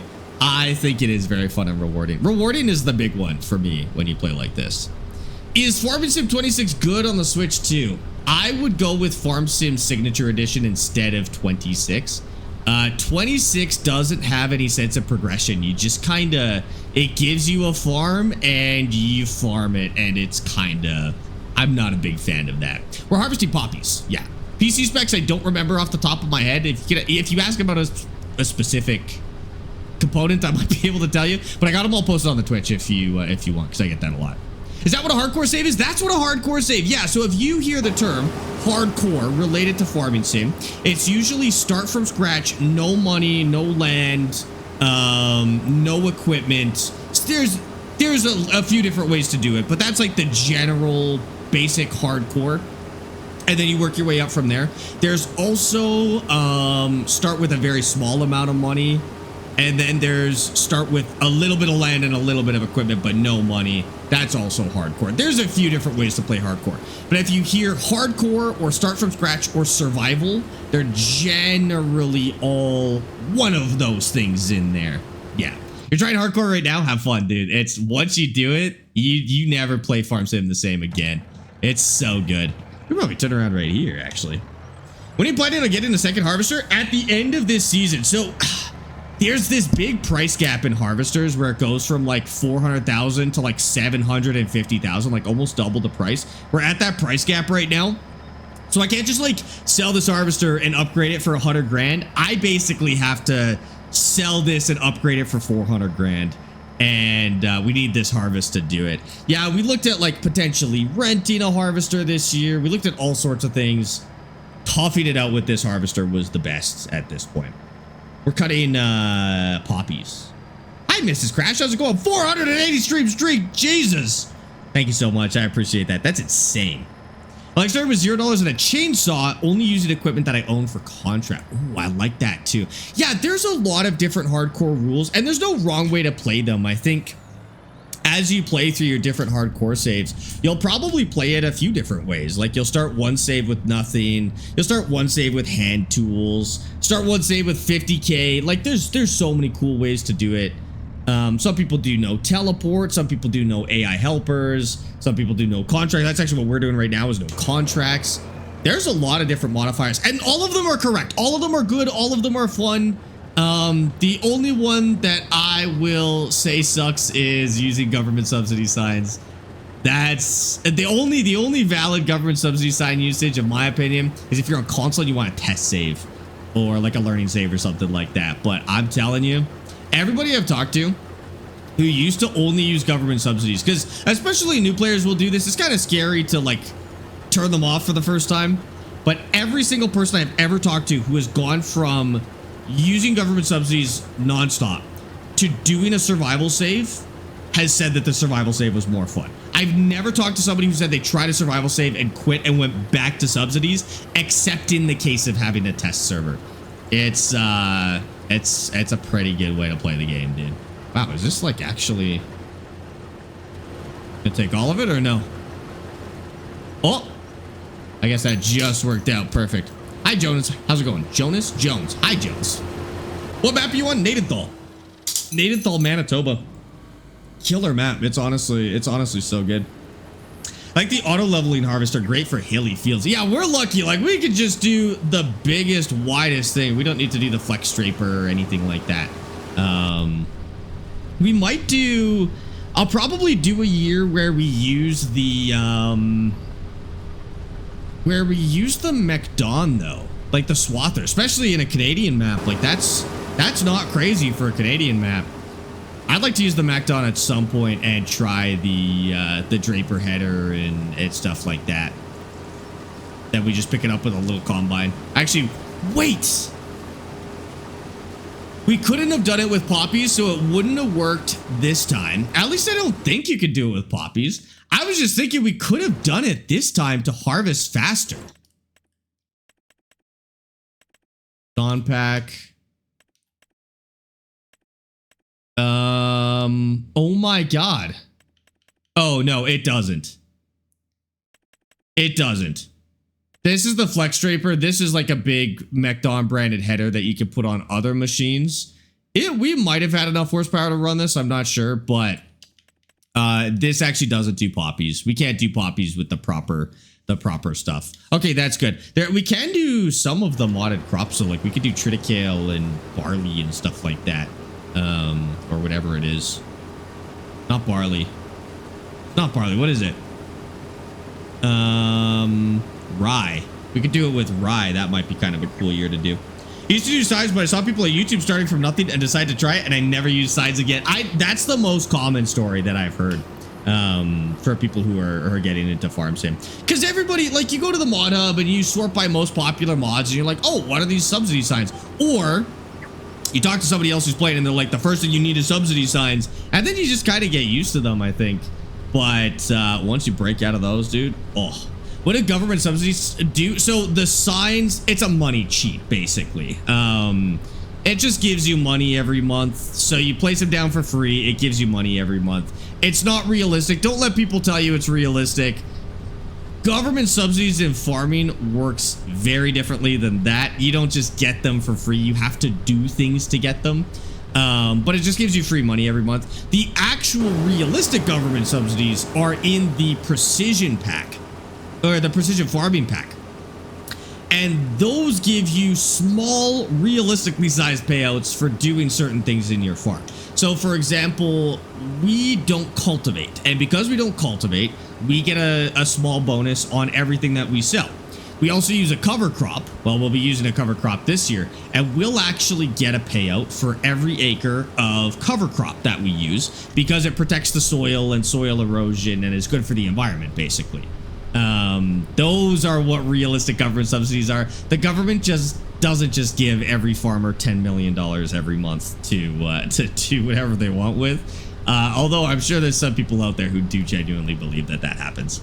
Do you have that mod that says you buy a piece of equipment for 30% of the price and keep paying monthly until you paid it off? No, I just use the loan system if I do that, actually. So, I mean, if you understand financing, you know that when you finance a piece of equipment, you are taking out a loan and then immediately using that loan to buy the thing, and then you're paying back that loan. So when you buy a car, for example, and the dealership offers you financing, what they're actually doing is they're contacting a bank for you, and the bank is giving you a loan, and then they are immediately applying that loan to pay for the car. And then you're just paying off the loan. We call them car payments because that's what they are, but functionally it's just a regular loan meant for a car, right? You can use the in-game system for that. So let's say you want to buy a $500,000 harvester and you only have $200,000. What you could do is you could take out a $300,000 loan and use $200,000 of your own dollars, and then you could buy your harvester, and then you just pay it off through the loan system regularly. Now, there's two caveats to this. The first thing is the loan system in this game is very forgiving. The percentage is extraordinarily low. It's like 1% every month or something. I think it's lower. I think it's 0.5% every month in this game, which is incredibly low. And it doesn't force you to make payments. You can just leave it open for as long as you want. Would be kind of cool to have a mod to do that financing for you, but I just use the in-game system and do it myself. The mandatory payments are cool, though. I think that would be the benefit. So kind of like when you put down solar panels on your farm. Yeah, but solar panels in this game are balanced more realistically. They're actually also a little bit overpowered. But yes, actually, fun fact, the government subsidy signs are actually solar panels that have had the stats changed to give you more money per month and to not cost anything. So they actually are solar panels, but obviously they're very, very, very overpowered.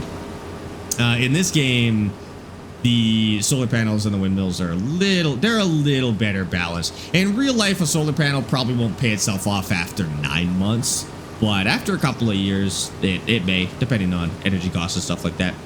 Can't even take out loans because it feels like cheating for me. I'm totally cool with the no loan playthrough. I agree with that. Like, and I wish you could tweak the loans so the percentages were higher, so you actually felt the need to pay it off. They're not cheating. They are a legitimate mechanic, but you can use them in very cheaty ways for sure. Like what you could do, this is called field flipping. You'll hear people recommend that you do this sometimes. I consider this a cheese mechanic or a cheat or an exploit, but basically what you can do is you can look for a field. Look for a field that's ready to harvest. So this is dead because it's Walter. This is sunflower. These sunflowers are ready to harvest. I know they look like they're dead, but they're actually ready to harvest. What I could do is I could take out a loan of $275,000, bring my combine over here. I could cut all of these sunflowers, sell all of the sunflower seeds, sell the land, pay back the loan. And I basically just got the whole harvest worth of money for nothing because it wasn't long enough to pay anything on the loan. When you sell land, you get exactly what you paid for it. And so all you got was the money for the harvest. In real life, no farmer in their right mind would sell you land that's ready to harvest, A. And even if they did, they certainly wouldn't buy it back from you the second you finish the harvest, right? It's called field flipping. It is an exploit. You can use it if you want to. I avoid it because it does feel like a cheap thing to do, you know? I just don't know why Giants let in mods such as government subsidy and not like realistic smoke and ground physics. Okay. I can explain that actually. So Giants doesn't have anything against cheat mods because this game is not a competitive game.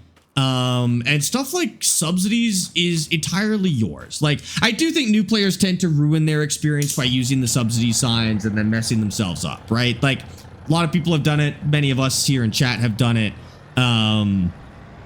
But realistically, like, Giants doesn't have a reason not to allow it. In fact, I think they'd get a lot of pushback if they didn't allow it because a lot of players do just like to play very casually. And frankly, that's totally fine if that's the experience they want to have.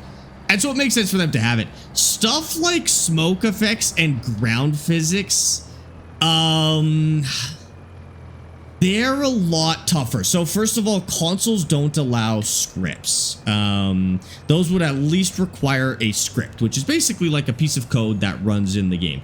It's actually Sony and Microsoft that don't allow those to happen on console. So that's the first reason that they don't have them on console. On PC, I think they're harder to regulate, and they do actually have the potential to be malware. Like if you're allowing a mod to run something on your PC, it could potentially be a virus, right?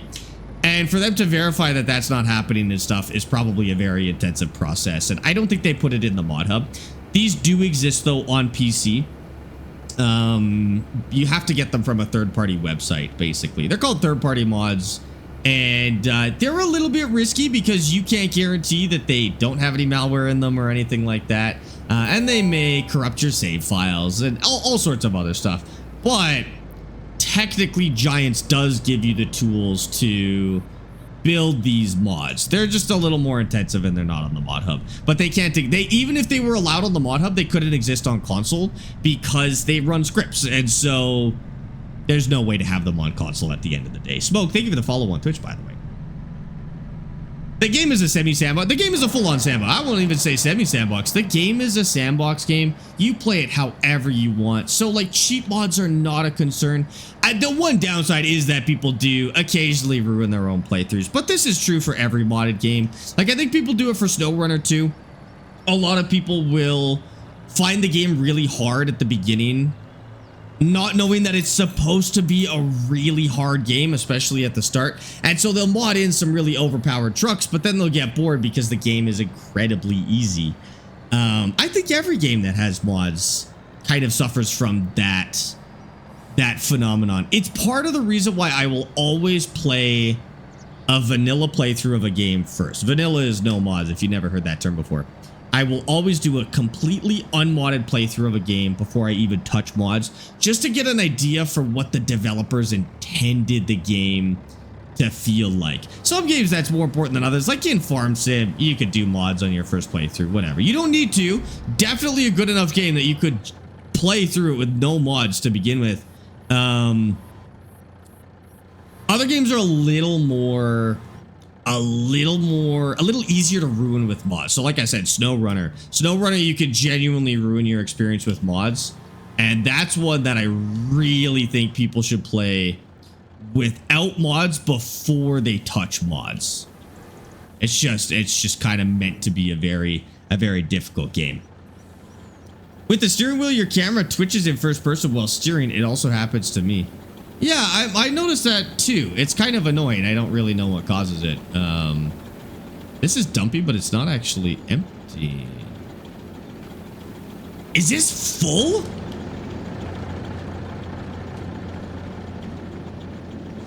Oh my God, what's the maximum capacity of flat bottom bin 3608?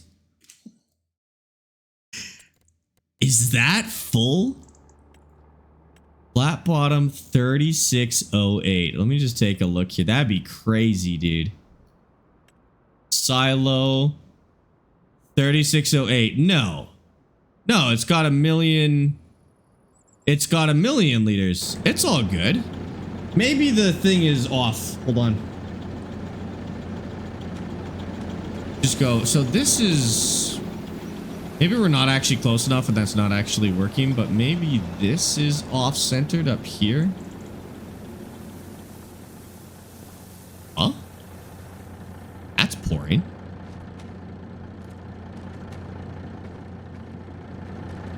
Oh. Whatever happened, it's fixed. I think it's just barely off, so it's actually pouring at like a different rate. Not actually at its proper rate. So let's... Okay. Everything's working again. Whatever was wrong, everything's working again. I do not know what it is. Yes, there is a bug where in first person your camera glitches out a little bit. And I do think it is related to the steering wheel as well. In like 9 years now since Winco came out, advice on what best to do on a fresh start to enjoy it? Yeah, I mean, it really is... It boils down to starting from scratch and having a goal. If I want to put it as simply as possible to have fun in Farm Sim, start from scratch, have a goal. That's it. If you do those two things, you'll have a good playthrough. I guess the only thing that I might add in there maybe is don't use any cheat mods like government subsidy, but other than that, that's the recipe to having a good playthrough in Farm Sim. Jack, thanks for that follow on TikTok. Like always, Sparx breaking something. Me? Correct. Why did that just honk at me? Okay, that's weird, but we're fine. Put this back. So how much do we have now? Nowhere near 1 million liters, that's for sure. Well, wow, we are above 300,000 liters. I have 131k of poppy and 182,000 liters of wheat. That's nuts, dude. We're gonna end up with, yeah, we may pass $1 million in sales this year. I'm gonna sell it at the best possible time of year so we get the most amount of money. I'll also put the cover crops in, so we should have our subsidies maxed out as well for cover crops at the time, or our environmental score maxed out at the time, which would be pretty sick. I'm gonna put this closer to the middle this time instead. Which mode is the best to start? Start from scratch is the mode that is, in my opinion, the best to start. At least if you've done at least one playthrough. I would say a tutorial playthrough is probably a good place to start. An unmodded tutorial playthrough, and then I would do an unmodded start from scratch playthrough. And then from there you could do whatever, really. Bowler, thank you for the 175 stream freak. Hate being interrupted while watching your stream. That's okay. You can always rewind it. If you miss any segment of stream, they're all recorded on Twitch. Then they're all recorded on YouTube. And oh, I think you can only rewind if you have Twitch Turbo. If you get Twitch Turbo, you can rewind stream. But otherwise, they're recorded. You can always go back. Chaos, thanks for that follow on Twitch. I quit multiplayer save with my friend because he took out a $600,000 loan, sold all his land, bought one of the best lands on the map, and spammed soybeans, and it got really boring. Everybody has done that once, I think, because if you go online, especially for people looking to just get some quick views on the internet, and not everybody who gives this advice is looking for views on the internet, but it's definitely a trend to tell people that soybeans are the best crop. It's not entirely wrong, but what happens is new players hear that and then they only farm soybeans until they're bored of the game, and they never even really get into probably 60% of the game because they're just farming soybeans all day. And it's definitely not the best way to play the game. I think everybody's had a save that they've done that. It would be nice to have other cover crop options like clover or something. There actually is on this map. There's some modded ones. So we use oilseed radish, but there is also clover on this one too, that you can use. So there are mods for other cover crops. I've done pigs on a save. Yeah, pigs are probably one of, if not the most advanced animal in the game. The reason pigs are very advanced is the money-making technique is not very straightforward. So cows are also quite complex. Having to mix TMR and stuff like that is kind of a complicated thing to do, especially if you're doing it all yourself. Like if you don't want to buy food and you want to provide all your food, knowing what you have to grow and how much and when and stuff like that is kind of complicated to start. But pigs, you have to do this extra little bit of math. Because cows just give you milk. So if you just keep your cow barns full and you keep them fed, once you've gotten in the flow of having enough food and keeping the cows fed, you just sell the milk or turn it into cheese. Pigs, you have to do this weird little bit of math where you figure out how many pigs to keep as breeders and how many to sell and what the optimal distribution of that is, as well as mixing the proper amount of food. They also do a mixed food if you don't buy pig food. You can always buy pig food for 100% health.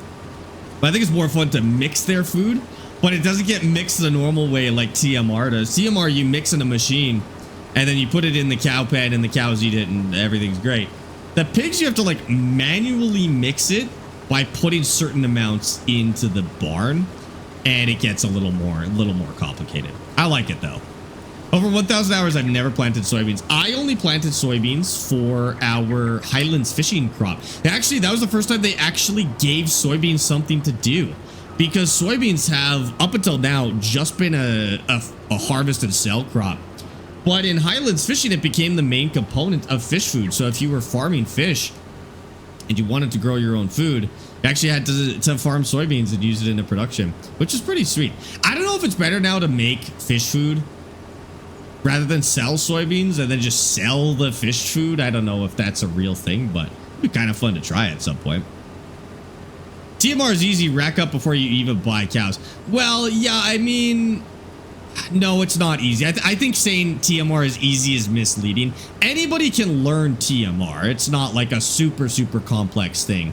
But if you're doing it all survival mode, legit, knowing how much grass to make, knowing how to distribute your grass between TMR production and hay, keeping up with that, and having enough straw for bedding and potentially TMR mixing, and then changing your TMR mix distribution in order to best suit your supply, like, that's not a terribly easy thing to do.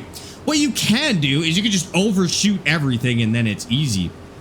But if you actually want to be really efficient about it, it's a relatively complex bit of work. And that's what I like about it. I like doing all those things, like when to go heavy on silage on your TMR, when to lower your straw cut, when to, you know, do all those things to meet your supply needs for the year. I like that. And that's not terribly easy. Again, you can always overshoot it, farm the hell out of everything, and just have tons and tons of everything. But I think there's something fun about managing your food supply and then selling the excess that is very rewarding as well. I remember when I got to Farmsman 15, I had to push logs into the water in order to be rich, unlike now with the subsidies. That was the only way to do it. That's crazy. Dude, logging saves are so good. And we haven't even, like, we've been talking about Farmsim all day. We haven't even talked about a logging save, and a lot of people who have played this game do not know this, especially if you're playing it like this. You haven't seen me cut down a tree in probably 60 hours now. A lot of people don't know that in this game is a fully dedicated industrial logging simulator. It's the best logging sim of any game on the market, and it's hidden inside of a farming simulator. But you could do a full playthrough where you make tons of money, and all you're doing is running a logging company. And there's productions. There's like 20 different wood productions. There's paper. There's dedicated logging maps. Like, you've never done a logging playthrough, you should do one at some point. I kind of want to do a logging playthrough before the next expansion comes out, because logging playthroughs are fast. You know, a good farming playthrough is 150 to 500 hours. A logging playthrough can be 50 to 200 hours on the top end before you've kind of done everything and maxed out. That might be the perfect type of playthrough to do before the new expansion comes out. And it's one of my favorites. Like, it's legitimately what got me hooked in this game. I started playing this game on a logging save. 200 hours into a logging save. I didn't even touch any farming until my second playthrough. And that's when I got into stuff like this. Logging is like, that's the thing that got me into this game, actually. Bubby Wubby, thank you for the follow on Twitch. Love the name, dude. Cowboy, thank you for the 80 streak guy. Appreciate that. I'm playing on Geistel and keep pigs for manure since the game doesn't really punish you for it. No. Oh, you don't even feed them. Oh, that's a good point. I love those Farms to 25 vids where they start in the middle of nowhere with absolutely nothing. It's so entertaining to watch. Yep, I agree. I agree with that. Having people being able to experience that for themselves is like, that's my favorite. Teaching people how to do that, you know.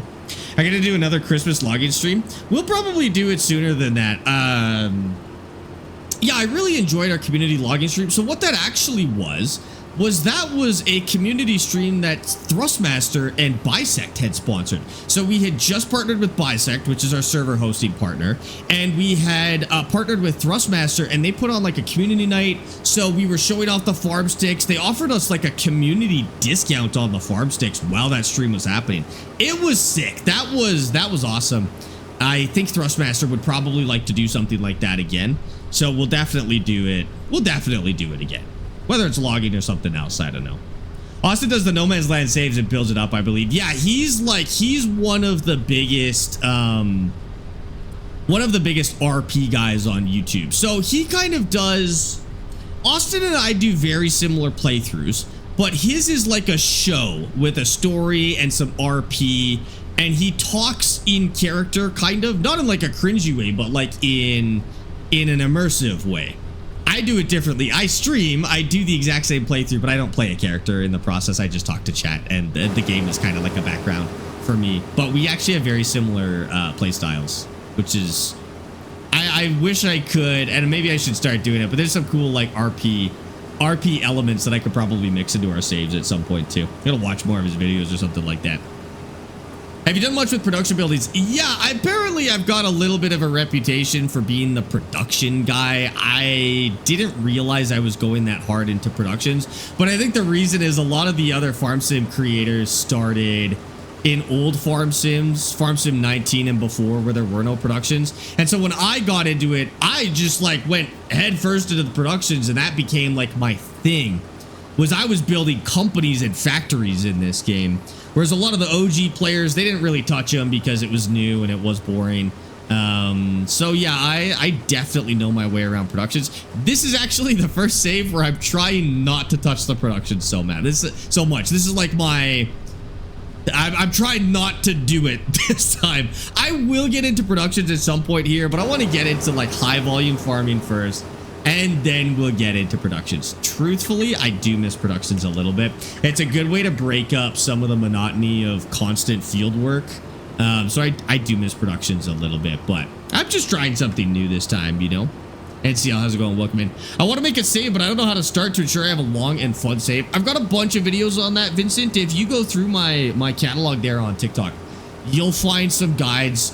So the ones you should check out is how to start from scratch on Farm Sim, and then there is one called five mistakes new Farm Sim players make. Check that one out too. It's actually like a lot of what's the word? It's not really mistakes, like things you absolutely should never do.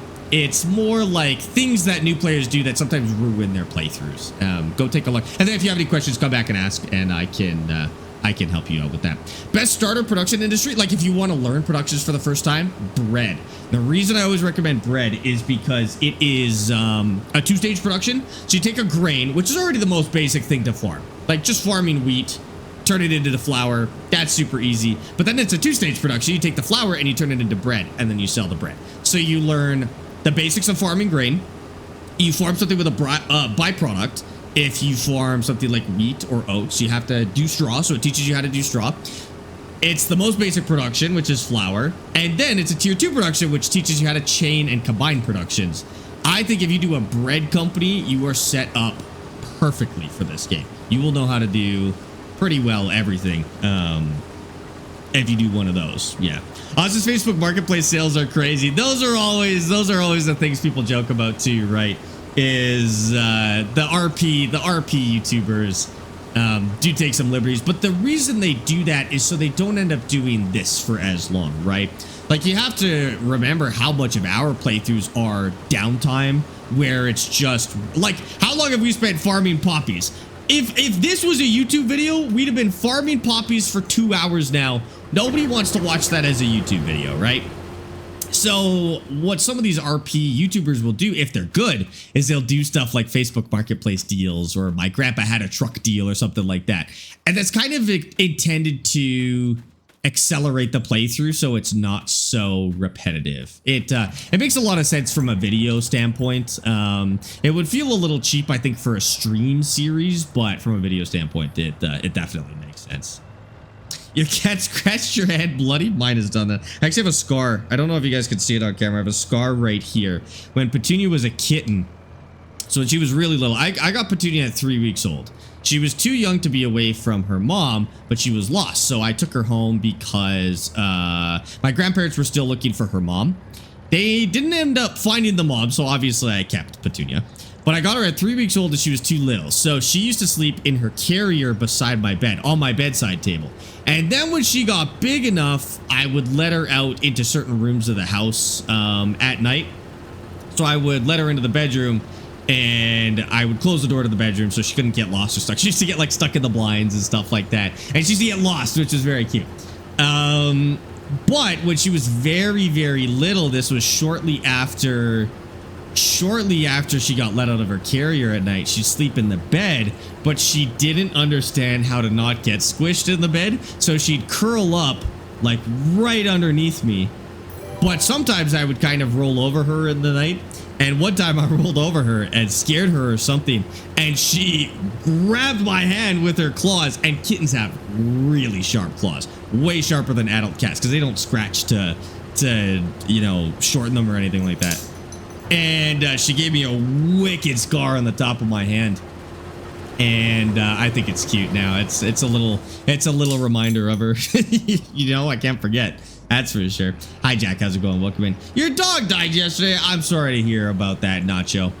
I hope you guys were able to say your goodbyes and stuff like that. But I'm sorry to hear that. And he does a great job making it so a series doesn't scale too fast. Yeah, that too. If you do the Facebook Marketplace thing, you can sometimes break your saves. But I also agree that I think he does a good job with those.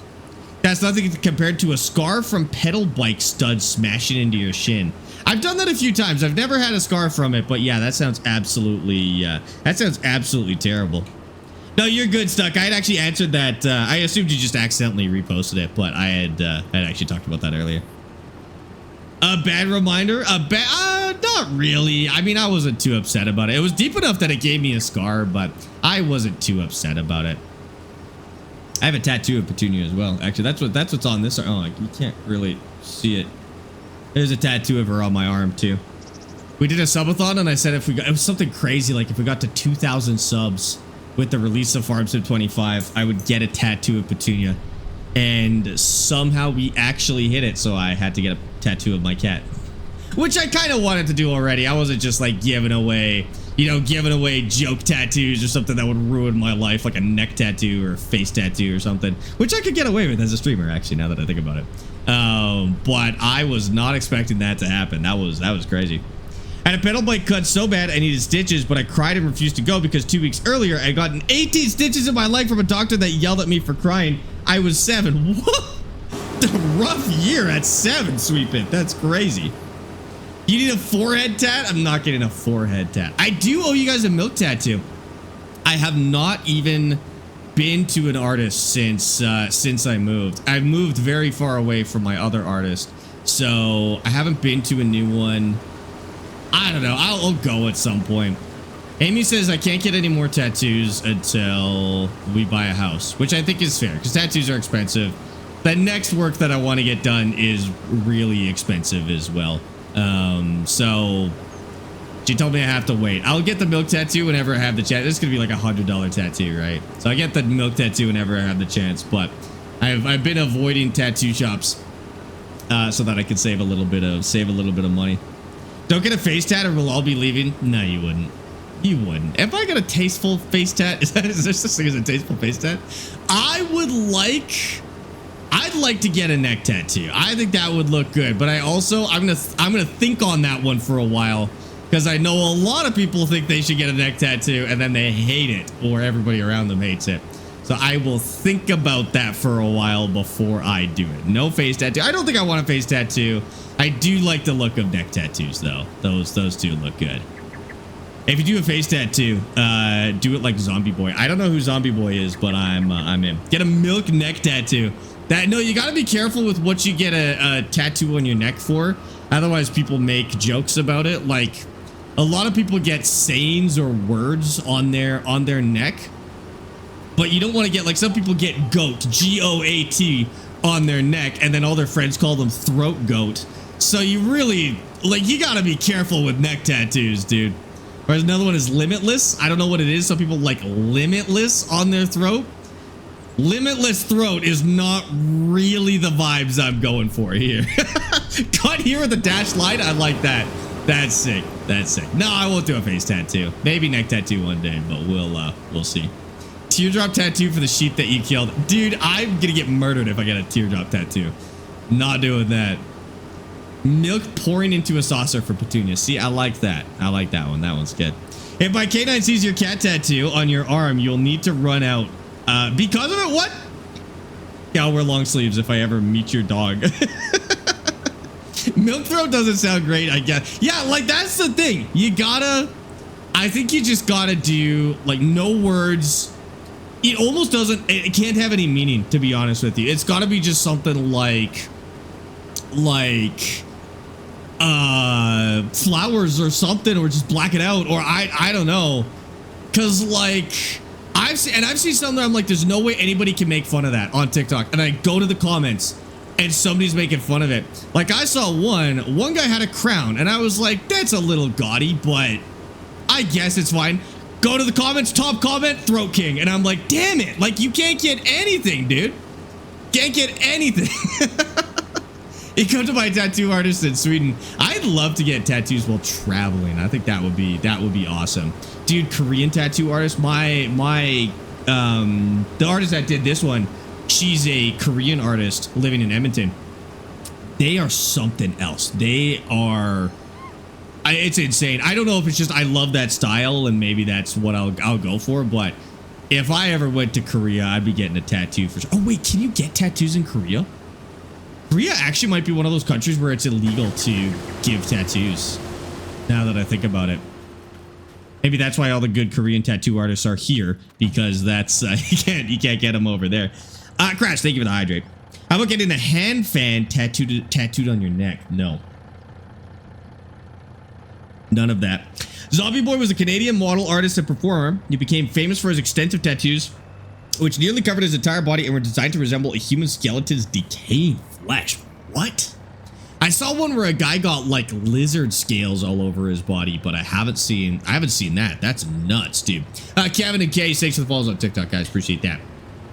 Is 25 and has 26 come out? This is 25. 26 is for mobile, so it is out, but it's not what you think it is. Like, it's not a sequel to this game. It's the mobile version. You actually just cracked me up so bad. Sorry, Cam. That's what I'm here for. Inadvertently, I think, but you're welcome. Do you need a stand for the farm stick? No, you could put it on the desk. I would get no stand to start, and then if you find it uncomfortable to use, just buy a cheap desk clamp or something like that. How's the mining series with that? Good. We need that new expansion. Not an expansion. We need that new update to come to Out of Ore, though, so that we can get into our next save, because I think we're hitting the end of our current save now, and so it might be time to get into a new one. Hopefully that new expansion comes out before we need to do that. We didn't do this. We didn't do one this week, though. We've come up with a couple of side projects that we could do in the meantime, like we're paving and stuff like that, but it is nice to have a goal. We won't play that save without a goal, you know? I think it'd be really nice to come up with a new one and a new goal for it. You have a farm sim server for the public? Yes, it's in Discord. Go to Discord, go to the farm sim channel, and the details are pinned in there. Do not recommend Farm Sim 26 to my worst enemy. That's, you know, I would if it had start from scratch. That's literally my only complaint, because Farm Sim 26, it looks good for a mobile game. The maps are decent. It's got animals for the first time, I think. Like, it's a decent game for a mobile game, but I don't know why they didn't add start from scratch, because that's the whole point. So I played it for like an hour, and then I was like, that's it. Is there mods for Out of Ore? There's not a significant modding community for Out of Ore. There are technically mods for Out of Ore, but there's not a significant modding community compared to games like Farm Sim. It's just not like there's no in-game mod hub or things like that that would help it be a little more active. Yeah, there are some out there. I haven't tried any of them though. That's one of those games where I'm still playing through base game before I ever touch any mods, you know. But there's some cool stuff out there for Out of Ore. Out of Ore is also still being developed too, so like mods are probably less important for early access games typically, just because there's new content, like big content updates pretty regularly, and so you don't need as many mods to keep the game alive. Out of Ore is kind of like that, where you can really rely on content updates for now. You're my favorite streamer. You know so much about my favorite game. I'm happy to help, Eric. I got you. I learned it all from you guys. I'm just repeating it at this point. If you're thinking of buying it, don't trust me. Wait, buying what? Why take the truck so far away? Because I'm actually anticipating that is the next place we're going to need to unload. So I'm kind of big braining this one. I've noticed that every time we unload, we get further and further up this row. And so by the next time we need to unload, I will probably end up over there. So I put it over there for now. What if you get your girlfriend, fiance, wife's name as a neck tattoo? Sorry, I don't know how to spell her name and I don't want to offend you or her. No, you're all good. As a neck tattoo?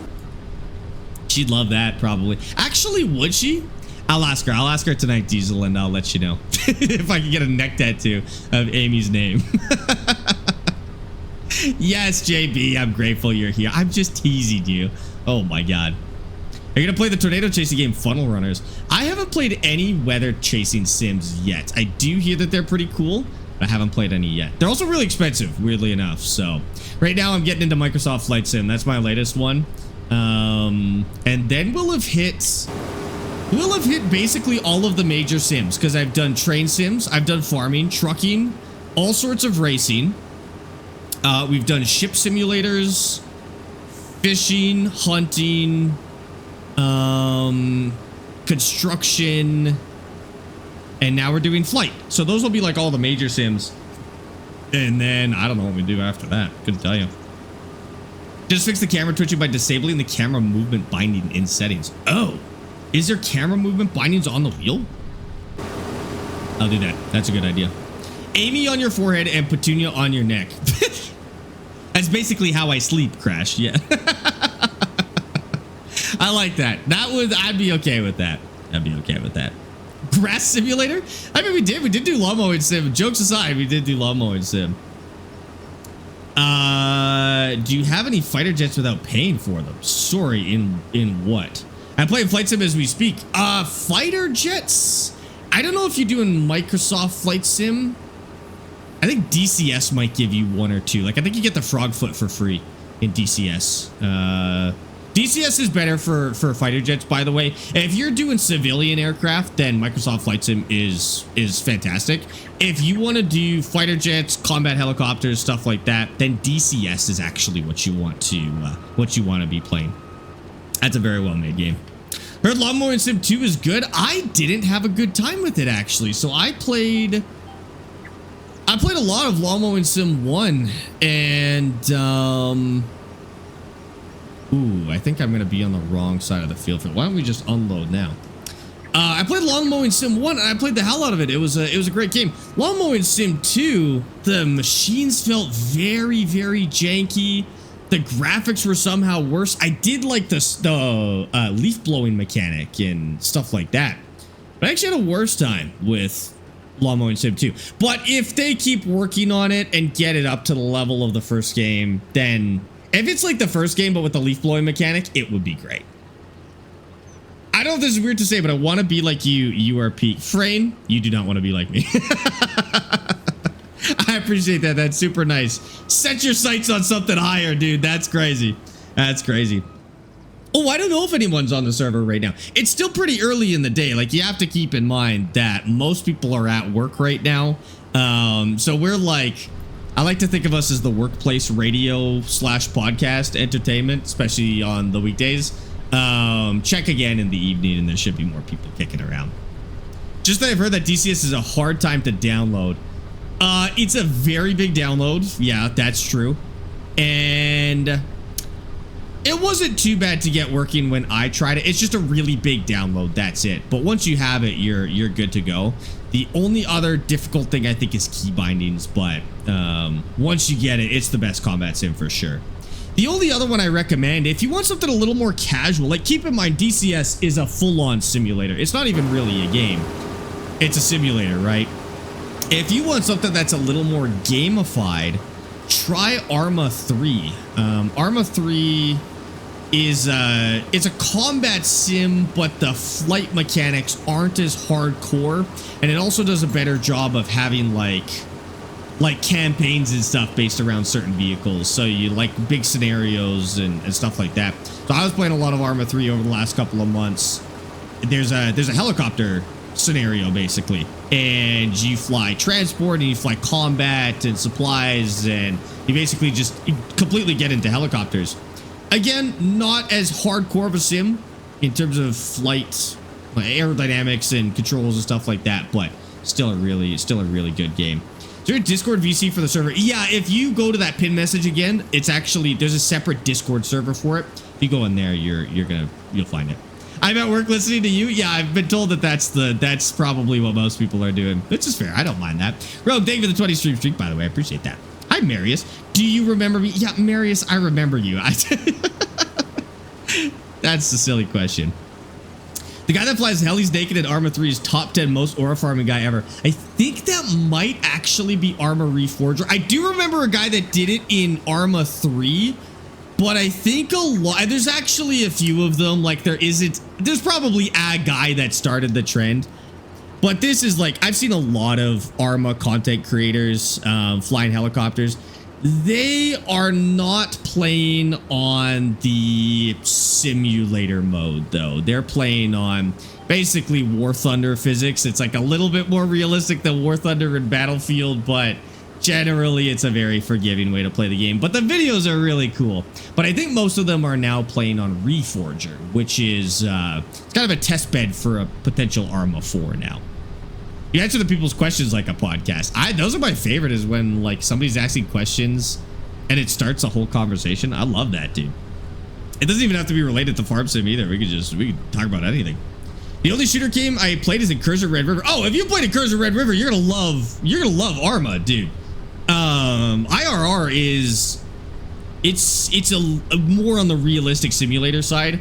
Arma is definitely up your alley. Same with Squad, Ready or Not, Escape from Tarkov, Gray Zone. You'd like all of those, dude. Welcome back, Nacho. Found a lawnmower mod on Farm Sim that's basically the exact same as mine IRL. That's hilarious, dude.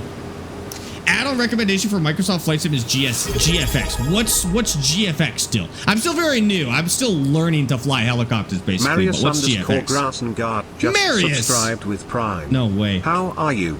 I'm good, Marius. Thank you for the 6 months of Prime, dude. Enjoy the new badge, enjoy the gold badge, and thank you for using your Amazon Prime in here. I appreciate that. I've played Red Dead 2, but I haven't finished the story. I might eventually go through and play through the story with Amy. We like to lay in bed, fire up the Steam Deck, and play a single player campaign game.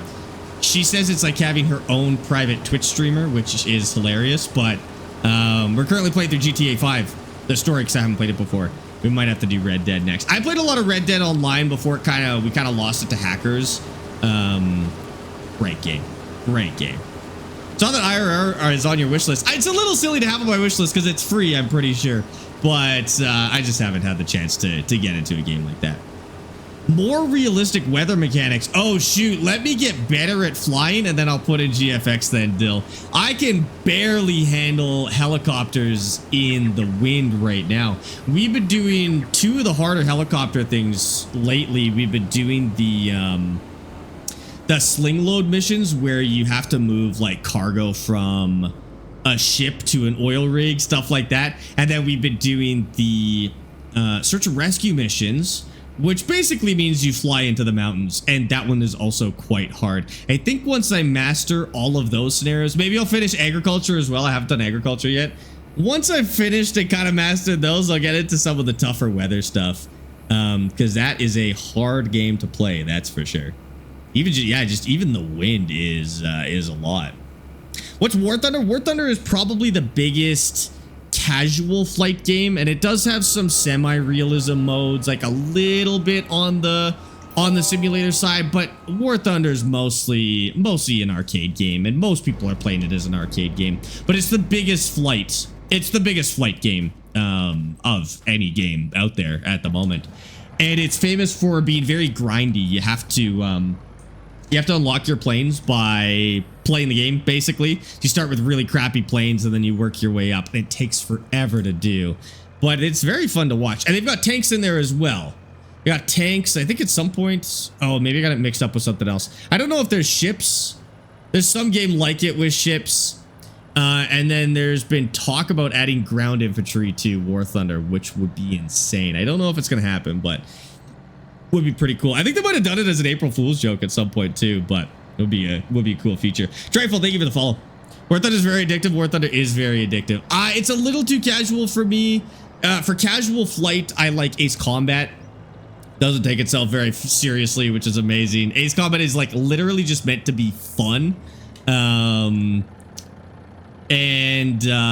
Yeah, it's great. If I'm going for a casual experience, that's what I go for. But I don't really like casual flight games. I'm more of a simulator guy myself. I like taking the time to learn, you know. War Thunder had everything, and they are testing infantry on US servers right now. Really? That's sweet, dude. Yeah, that would be awesome to get that. I don't know if it'll quite be at like an Arma level, but that was a weird animation. I think it'll probably feel something like Squad once they have foot soldiers. I think this is too high up. I think we have to go lower on this. Might have to back this up too. Oh.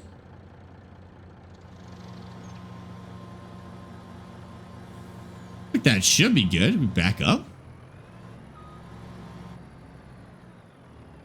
Oh, now we're too far. This is also the wrong machine for this. We could probably grab like a smaller auger and this would work well, but this is also the wrong pipe for this. Huh, it like really won't go. Oh, there we go. Once you get it, you get it. Just don't touch it once it's actually worth it. Smooth, how's it going? Welcome in. What does hardcore mean? It's start from scratch and a bunch of extra hardcore rules on top of that. Cooper, Dimitri, Lottie, thank you for the follows on TikTok. RVCA, thanks for the heart, and Easton, thank you for the rose on TikTok too. Appreciate that. Welcome in. With no government subsidy, absolutely no government subsidy mods on hardcore saves. That's probably the biggest no-no is government subsidies on hardcore saves. You have to do it. Have to do it without. Survival mode, basically. I was doing that thing again where it's being very finicky. Oh, that's new.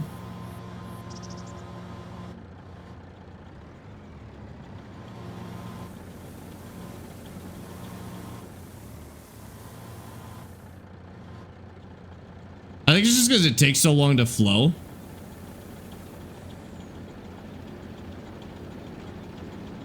Not coming out of the top there now. Go take a look. Should be going. This is actually full. Oh, and now it's going. I think it just takes so long to flow all the way to the end that we just have to wait longer. Once you get it going, it's good though. Hi, Kara. How's it going? Did you lose weight? I think I've been steadily losing weight, but it's kind of hard to tell. I weigh the same amount, but I've been going to the gym. So like my weight's not changing, but I feel different. And people keep telling me I look like I lost weight. So I haven't actually lost pounds, but I must be building muscle at the rate I'm losing it. Because I keep getting that comment, so thank you. That's very nice. I don't understand belt systems. To be honest with you, they don't work super good in Farming Simulator. Like, they're a little janky. Basically, to load certain silos like this, you need one of these systems. There's a lot of ways to just never have to touch a system like this. There are fighters, strike aircraft, attack bombers, attackers, bombers, helicopters, light tanks, medium tanks, heavy tanks, tank destroyers, SPAA, coastal fleet, blue water fleet in War Thunder. Holy, they've added a lot to that game, dude. That's crazy. Are you not going to Landon for the Samsung event? Landon?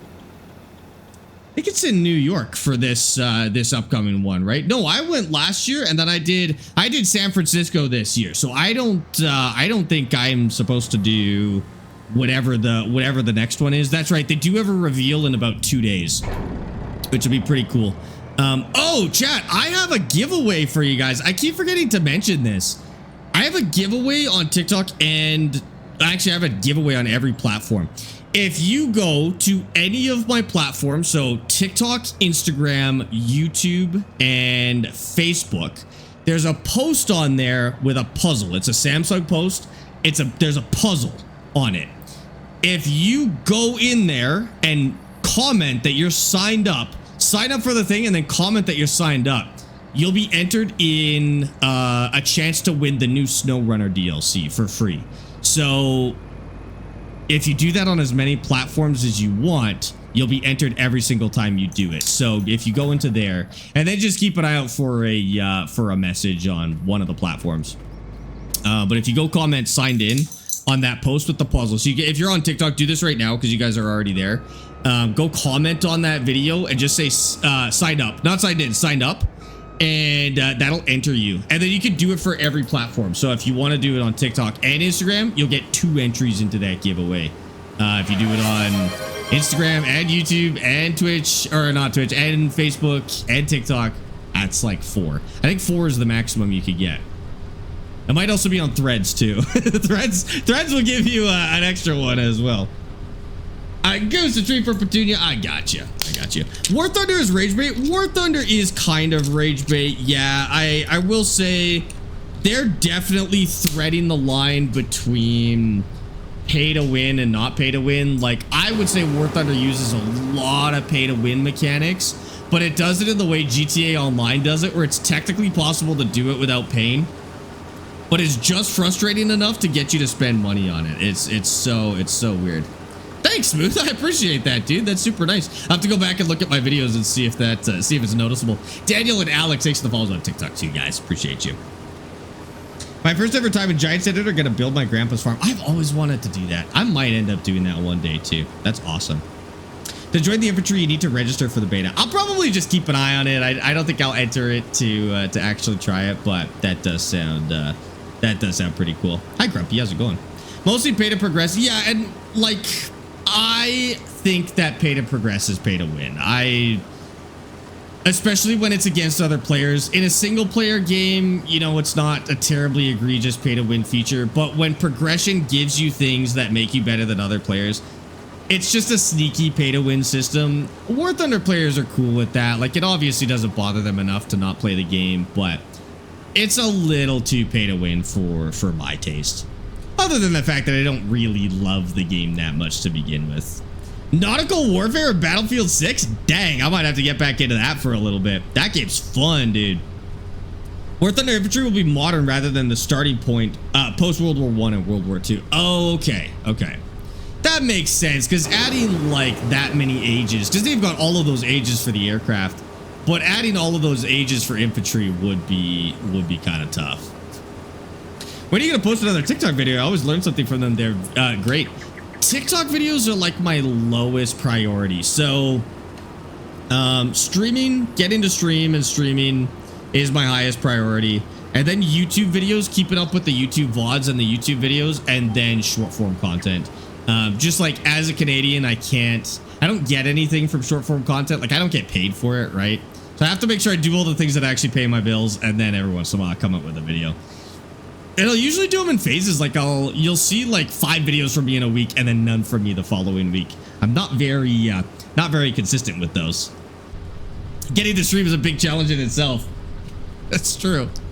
It's true. I know. Do I like planes? I do like planes. How long until we go play helicopters, by the way? About an hour. We're going to play some Microsoft Flight Sim in about an hour.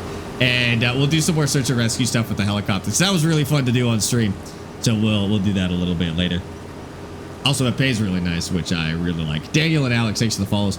I messed up and I bought the wrong company to start in Microsoft Flight Sim. I started a sightseeing company, not realizing that you get a massive discount on your first aircraft. And I was like, oh, I'll just start a sightseeing company and then I'll get the next aircraft pretty quick. But you get a big discount on your first one, so I shouldn't have done that. But that's fine. Following your save and have just gotten the first tractor. I'm 15 hours in already. Oh, on YouTube. That's sick. Man. Or are you doing like your own save? 15 hours, if you're doing a similar save to this, getting your first tractor at 15 hours is better than ours, that's for sure. Landing is the hardest part about Microsoft Flight Sim. Yep. Oh, crap. Whoa, the yield is really high here. I should not have been full that fast. Okay, well, that's fine. We'll go over here. That was very quick. We must have some wicked yield in this part of the field. Yeah, landing is the hardest part about flying. I don't know if there's anything more challenging. You just got to do the landing drills. It's all practice. You just got to do landing drills and keep practicing, and you'll be good. Smaller airplanes are easier, obviously, in some ways. I don't even know if that's totally true, because like larger aircraft are a little less reactive, whereas smaller aircraft get blown around in the wind and they bounce on the runways and stuff like that. But you just got to practice at the end of the day. Helicopters are a little bit easier, but they're kind of deceptive, because like in your mind, you're like, oh, a helicopter can land anywhere because it hovers. Helicopters are super easy, but those are movie and video game helicopters. When you actually get into real helicopters, they're not as friendly as movies make them seem for landing. Like I spent a lot of time trying to figure out how to land a helicopter, and even now, like, I'm not terribly good at it. It's tough. I do play GTA 5. Yeah, I got about 800 hours in GTA now. Wait till you get into this study level airplanes. I don't know what those are. I've only flown the Diamond DA-40, Cessna 172, Cessna 152, and some Piper, some mid-wing Piper. I can't remember. Do you have your helicopter license? In real life? No. In game? Yes. I'd love to get one in real life. That'd be so sick. 800 hours in GTA. I would have more in GTA if they never released the Oppressor. That was the one that got me to stop playing the game. And I got the Oppressor.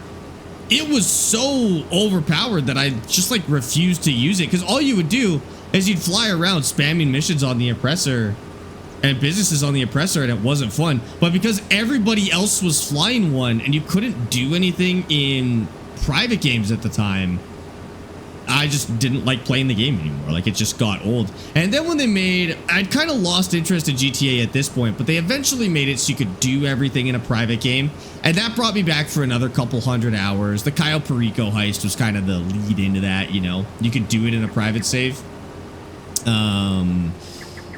And so some friends and I got back into it for a little bit, but ultimately, I think if they never messed up the balancing, if they gave us the ability to do private games from the start, I genuinely would have 5,000 to 10,000 hours in that game easily. I loved it, dude. It's so good. But that's really what kicked me out of the game. By toxic traders, I'm convinced I could successfully land a plane if I needed to. Not perfectly, but I'd survive. I used to think that, and now, like, it depends on the plane. Like, I do actually believe I could land like a Cessna or something, like a little 172 or a 152 if I needed to.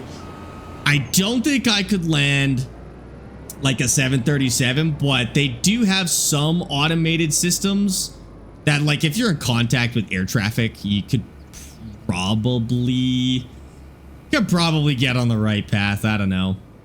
But I think I could land something small. It wouldn't be a good landing. Like, we'd maybe survive. And then a helicopter, assuming Microsoft Flight Sim, no assists, all the correct gear, assuming that that is relatively realistic, I think I could pull off landing a helicopter. Whether it would fly again after, I'm not sure, but I think I might be able to do it. We'll see. ATC could probably walk you through it on something that has some automated systems, but if you didn't have any idea for how airplanes worked, I don't think they could. I don't think you'd actually, like, if it didn't have an automated system and you had no idea how a plane worked, I don't think they could actually talk you through it.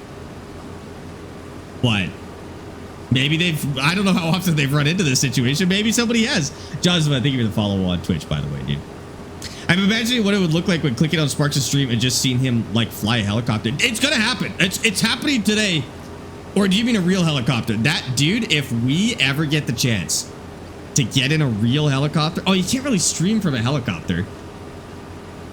I'll make a YouTube video. If I'm ever in a real helicopter, I'll make a YouTube video. But in, like I said, in like an hour, we'll go fly a simulator helicopter, and I'll show you what I've been playing for the last little bit. Which crop did you use to start out? Grass on this one. It was grass, spinach, then peas, and now poppies. I feel like we planted something before the poppies. Rye? I think we planted rye before the poppies. Yeah, spinach was our very first one. Do you like Volvo? I do like Volvo. They are a little less common here in Canada, but in games, I really like Volvo. You drive a helicopter, I'll be a woman with an orange backpack. I did one last night. I did one of those search and rescue missions, and it was the same kind of mission, but they were lost in the Rocky Mountains of British Columbia. And we'll probably do one of those today as well. Finding them when the mountains are like, because you have to search like the top of the tall mountains, and then you have to search like the valleys and stuff like that. They're so much harder. And then you're flying at high altitude as well, which in a helicopter is harder because the air is less dense and the helicopter is not very responsive. It's nice when it's cold. Like colder air is better for a helicopter than hot air. But the high altitude really throws you off. I'd hate to see high altitude hot air though. I'm sure that's a nightmare.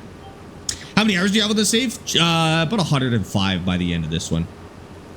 I met somebody in IRL that knows you from your racing day. You met somebody in real life that knows me? How did you even start this conversation, John? That's insane. There's some military aircraft in Microsoft Flight Sim, but you don't use it for military purposes. So there's like the Huey and the Chinook, and I think there's an F-16, but I think the only thing you really do is you can do carrier landings. Yeah, you got like carrier landings. I don't know if there's any combat missions, but we'll see. Did you use normal windrow or onions? No. No, you cannot. F-18 and A400. I gotcha. Okay. I haven't really touched the plane stuff. Like I said, I'm doing career mode, so I just kind of go where the career takes me. The only thing I've done outside of career mode is I've like toured my own city and the different places I've lived in a helicopter in free mode, but that's about it. I like having a reason to be flying, not just doing it. I also have a bone to pick with the devs on the training mission setting for landing perched on a high mountain that's hard to see at times is not really easing you into the sim. That's kind of the idea though, you know? See, the nice part about that, Craig, and I think the reason they did it, like that landing strip being difficult is all in your head, because realistically, if you have a landing strip up on a cliff like that, if you miss, it's okay because you're still in the air. On the regular ground, if you miss the landing strip, you're in the ground. On that Sedona landing, if you miss or you're off by a little bit, you can actually just like wave off and you're still in the air. You have a ways down you could go if you mess up. So I do get what you're saying, that the sun is at a weird angle and stuff like that, but it's a surprisingly forgiving airstrip, actually. I thought the same thing when I first loaded in. I was like, why would they make this the training mission? But then I did a couple where I didn't quite make it. I was like, oh, I'm still in the air. This actually makes a lot more sense. And it's not a hard landing either. Like, it's a more than a big enough strip for a 172. And it's also like pretty even and flat. The real challenging ones are like the mountain approaches, where you have to come in at an abnormal angle, and it's a short strip, or it's like a bumpy one. I got one the other day. It was a bush landing in Madagascar where the strip curved. That one was a little tough. That was a little tough. Sparx, the one and only pea scientist. Thank you for the follow. Insane name. Insane name. Well done. How old are you? I'm 28, but please don't put your ages in chat. It's actually, you're not supposed to put your ages in chat. I don't mind telling you guys how old I am, but do not put your age in chat. It's no matter how old you are, don't do it.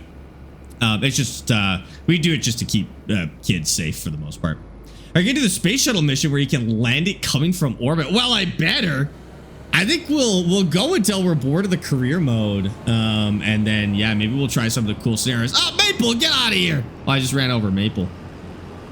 What are some rules you recommend for friend group farming in 2 groups on console? Oh, if you're playing with a big group, no teleport is kind of sick, because then your friends have to come get you. No contracts is a really fun start. And maybe no loans, but you'd have to be pretty good to play with no loans. Like you gotta have a decent amount of game experience for that to be fun. What's the map?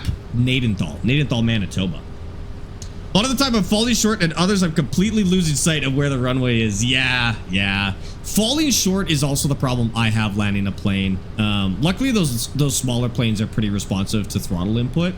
But I also have the same issues sometimes, going a little bit short. It's all practice though. Like when I first started flying a helicopter, I could barely get the thing off the ground. And now there's a lot of things I do in the game without even really thinking about it. Like you just naturally press all the right buttons.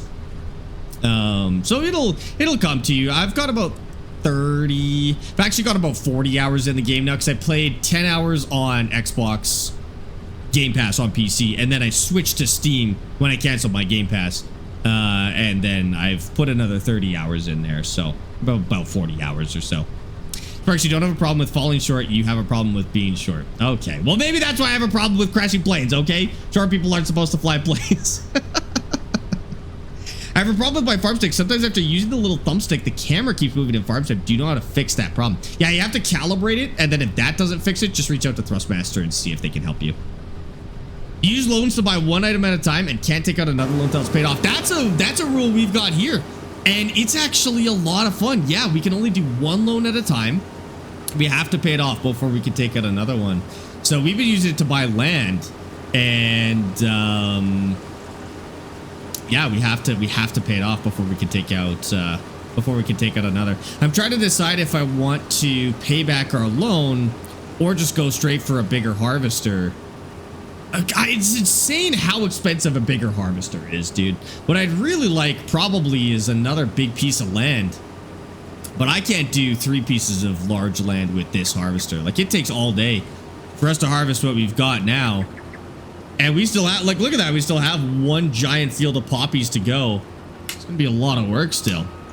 No, this is in Canada. Take it a huge loan if you want, but it could penalize you in the long run. It doesn't, but... It doesn't. It's $5,000 a month. The $1 million loan is $5,000 a month. It's very forgiving, but you can decide if you want to use it or not. Playing a single player or multiplayer game? Single player. I used to do all of my games as multiplayer, but we started getting a lot of trolls and stuff, so now I play mostly single player.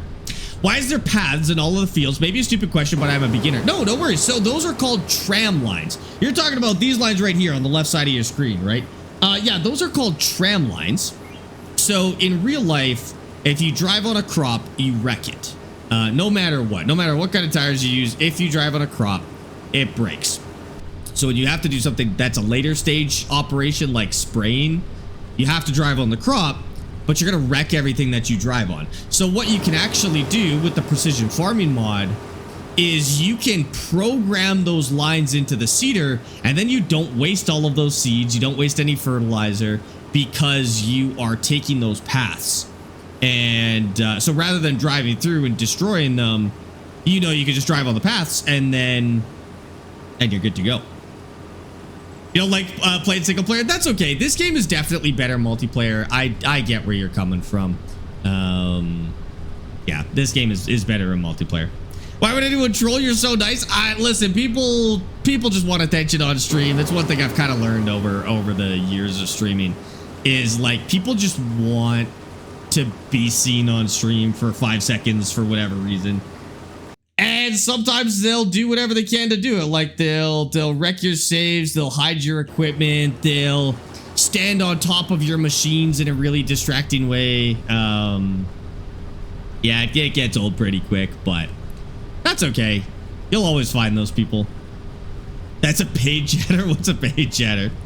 Sparx so easy to troll because he's short. Scientists prove short people have short tempers. What? I don't have a short temper. You take that back, or I'll beat you up.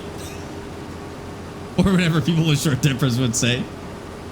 It's like the 50 minutes of fame. It's not, it's like 10 seconds. Like last time we played Euro Truck.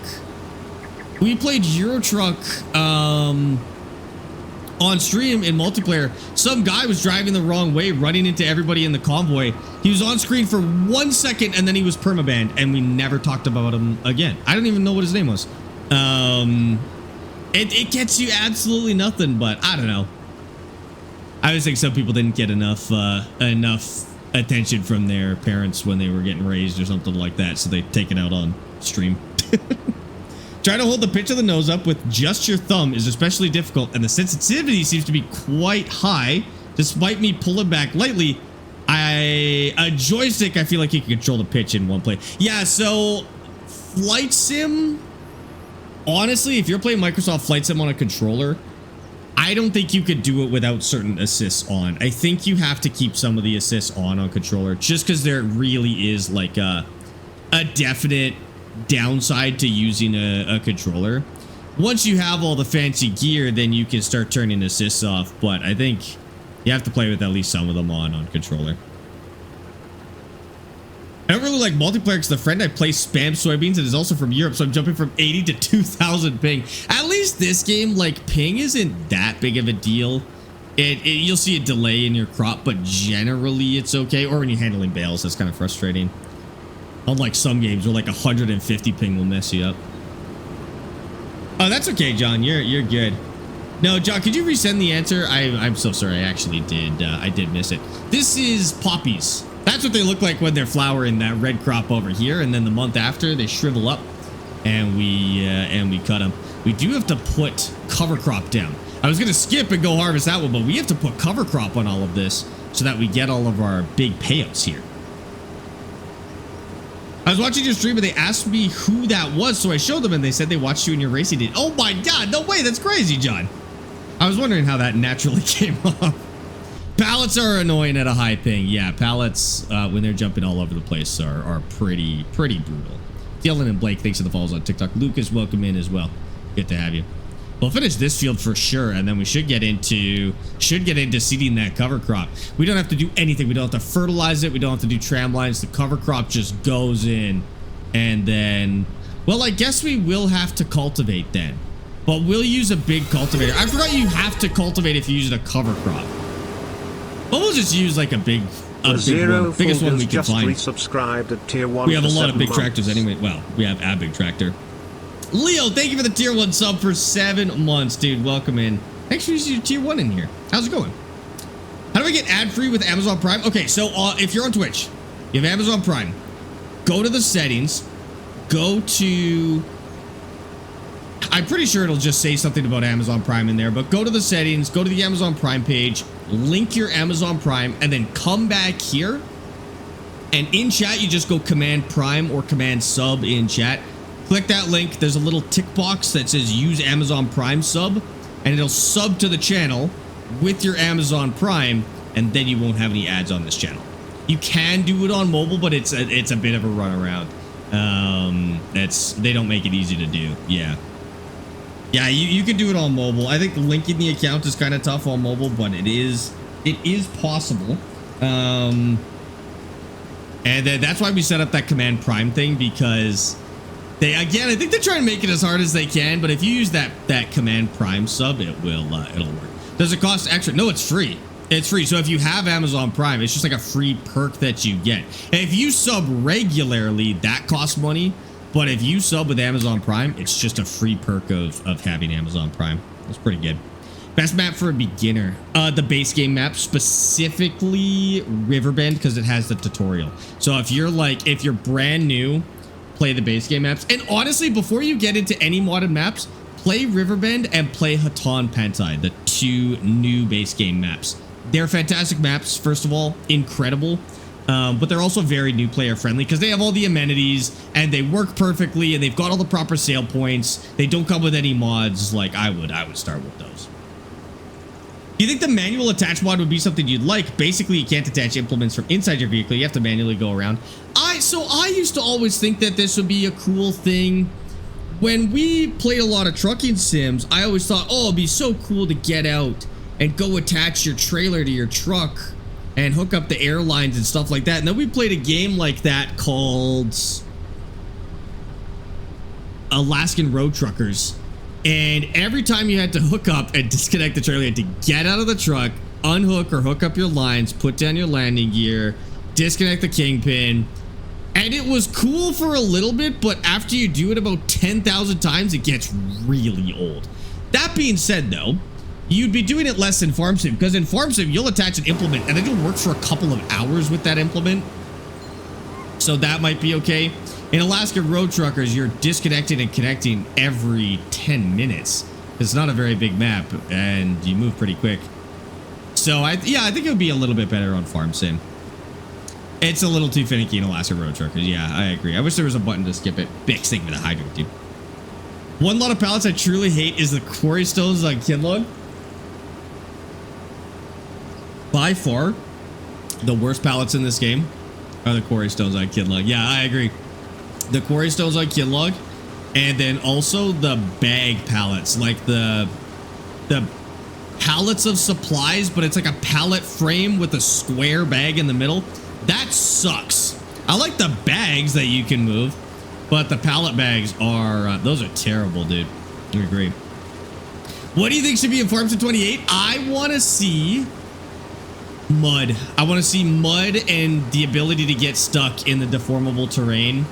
And then irrigation. Those are the only two things I'm requesting. Like, I'm being realistic. Obviously, the more new stuff, the better. But, like, a new Farm Sim every 3 years, you get a decent amount of upgrades, right? It's nothing crazy.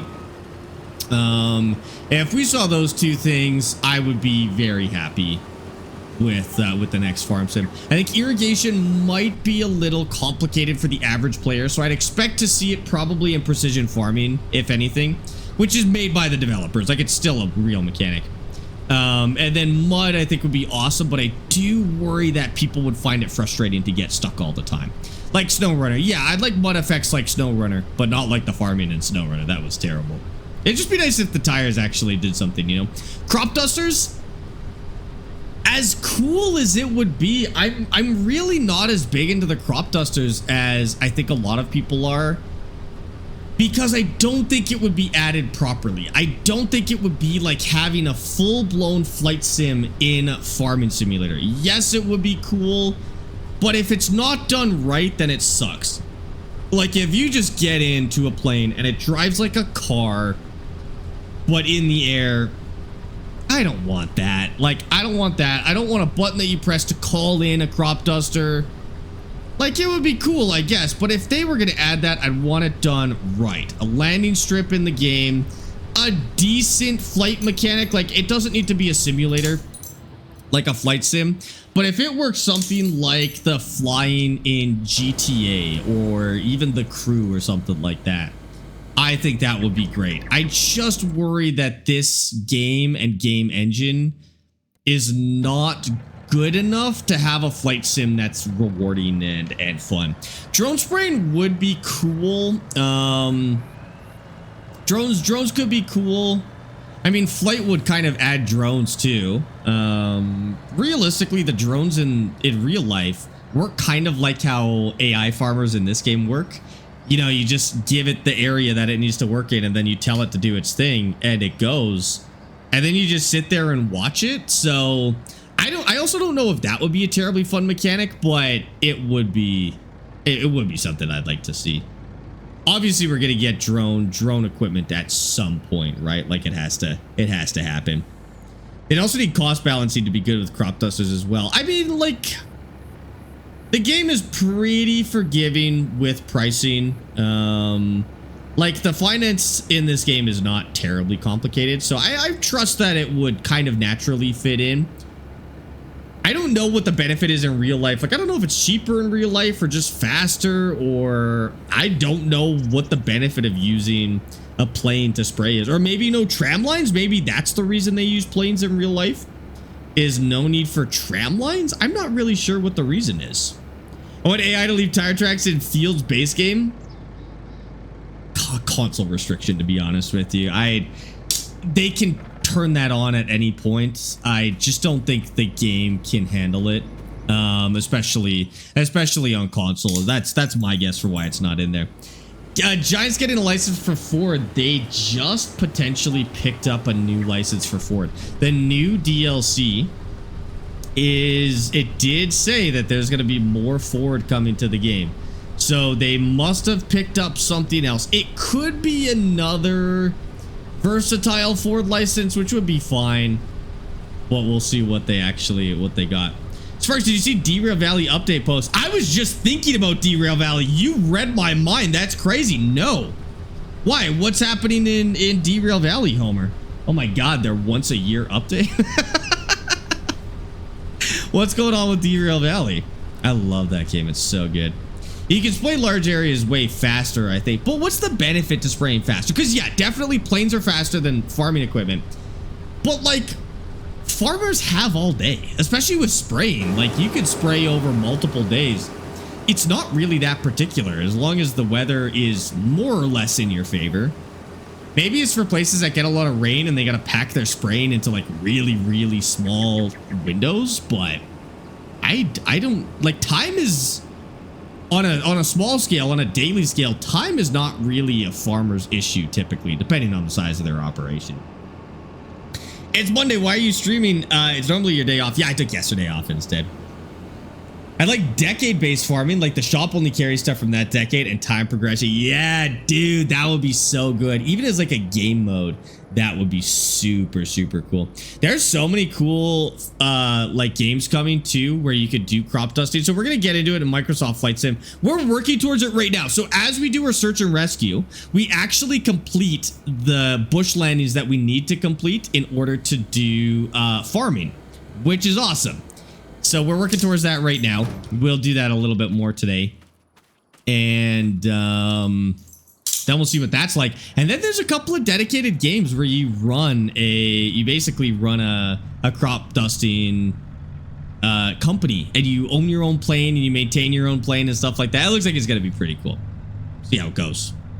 I get 15 air tractors a day now on Skycars. Yeah, same around here. There's so many air tractors. Cessna's got one too. Not air tractor, air truck or something like egg truck. Cessna egg truck, I think is what it is. It looks a lot like an air tractor, but it must be that time of year because I see the same thing.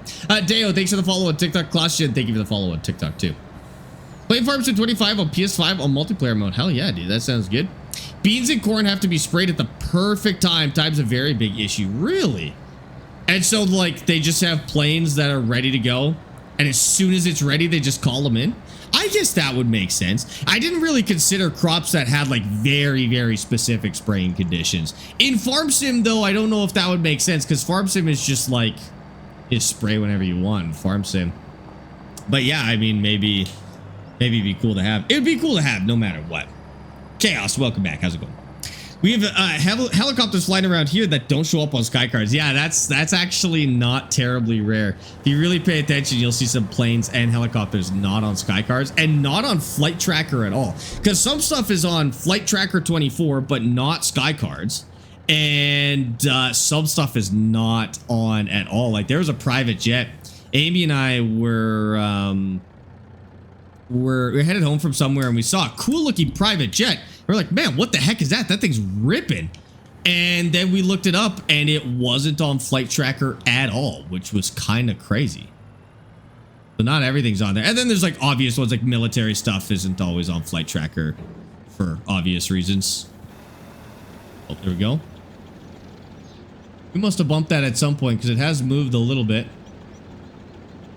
Maybe it's just kind of shaky on its own. That going? Okay. Yeah, it's just a big delay. I think if I just leave it and don't touch it, it's probably all right. What do you think of doing grapevines in the game? You should try it once because it is cool. It is a cool mechanic. Give it a shot. I think everyone should do it once, but the next DLC is going to be coffee, and coffee is going to play a lot like vines. So if you haven't done vines yet, I would maybe hold off until coffee. Although we still have a few months. It's just you might end up doing like vines and coffee back to back, which may be a little repetitive if you end up doing it like that. I don't know who that is, Robin, but somebody else has told me that before too. I've never seen who that is though. What if we could start our farms at different centuries and progress through the years on your farm, so new equipment and sheds throughout the years? I think that would be really nice. That's definitely another highly requested feature that I think a lot of people would love to get in a future farm sim. Whoa, that was close. Yeah, I agree that that one would be awesome. Okay, so we're renting this trailer, but we actually need it for 1 more month because we need it next month. But let's turn this off for now. Let's go get our harvester and let's repair it, because if I don't repair it now, I'm going to forget to do it. But it needs a quick top up before we use it on our last field. So we're going to put some cover crop in right now. That one won't get a cover crop because it's late, but that's okay.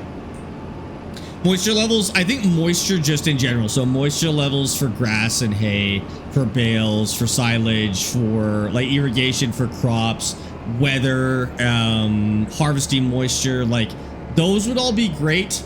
I do keep saying though that if that comes to the game, it's probably going into precision farming, not oh, could you resend it, Homer? I missed it. Could you resend it? It's gonna go into precision farming, not main farm sim. Like we might get some, but road traffic, pedestrians, wildlife. Long gone will be the days of a dead world. In build 100, there'll be a system of traffic vehicles, pedestrians, industry, office workers, birds, wildlife. Wow, really? They'll all yield to each other, to trains at level crossings, and to you if you get in their way. Interesting.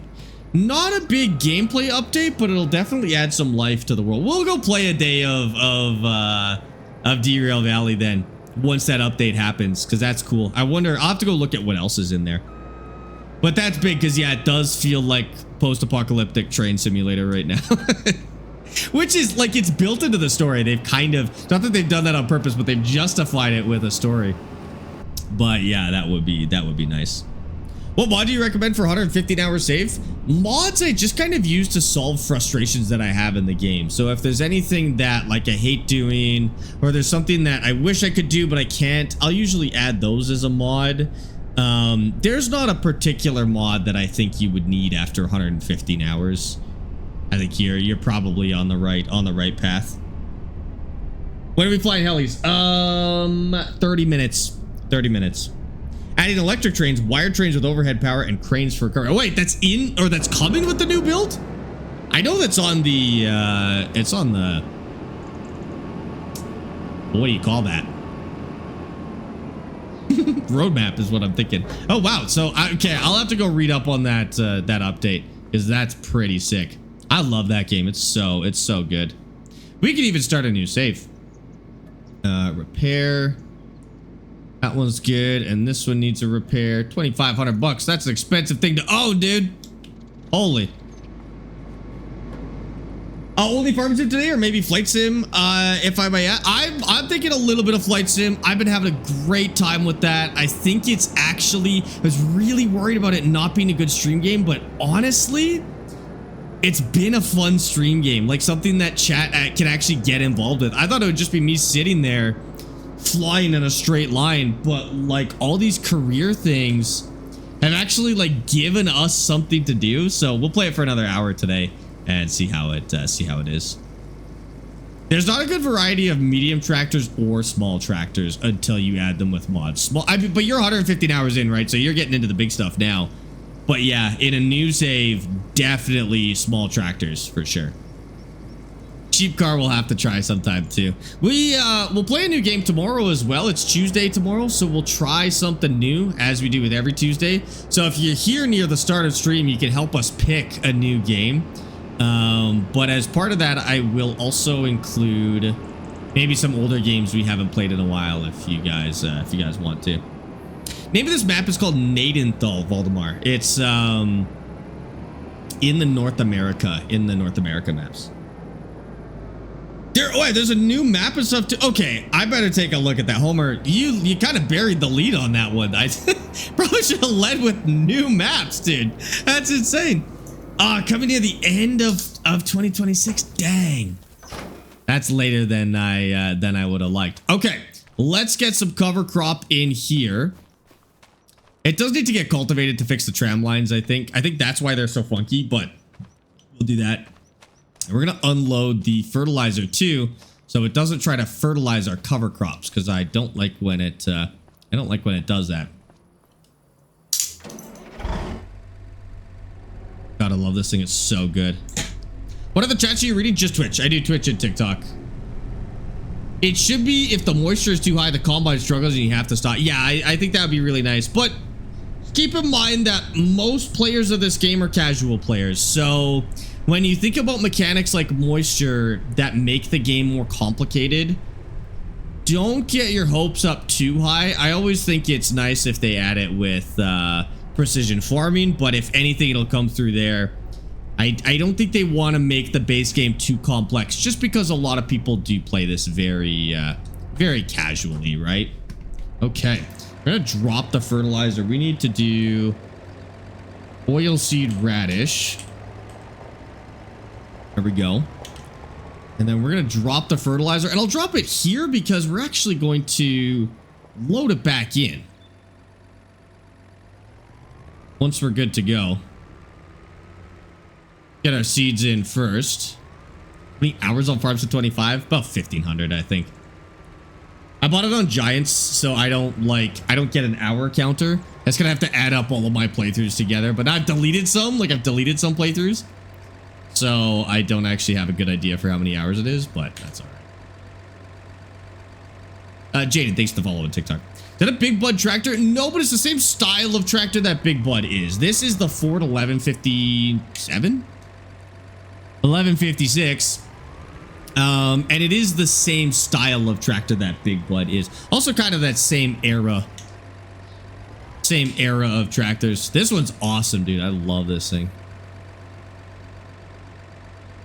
I can't quite get that last little bit of seeds. Oilseed radish doesn't use a lot of seeds, but I might want to get Derail Valley now. I don't like the post-apocalyptic vibe of games.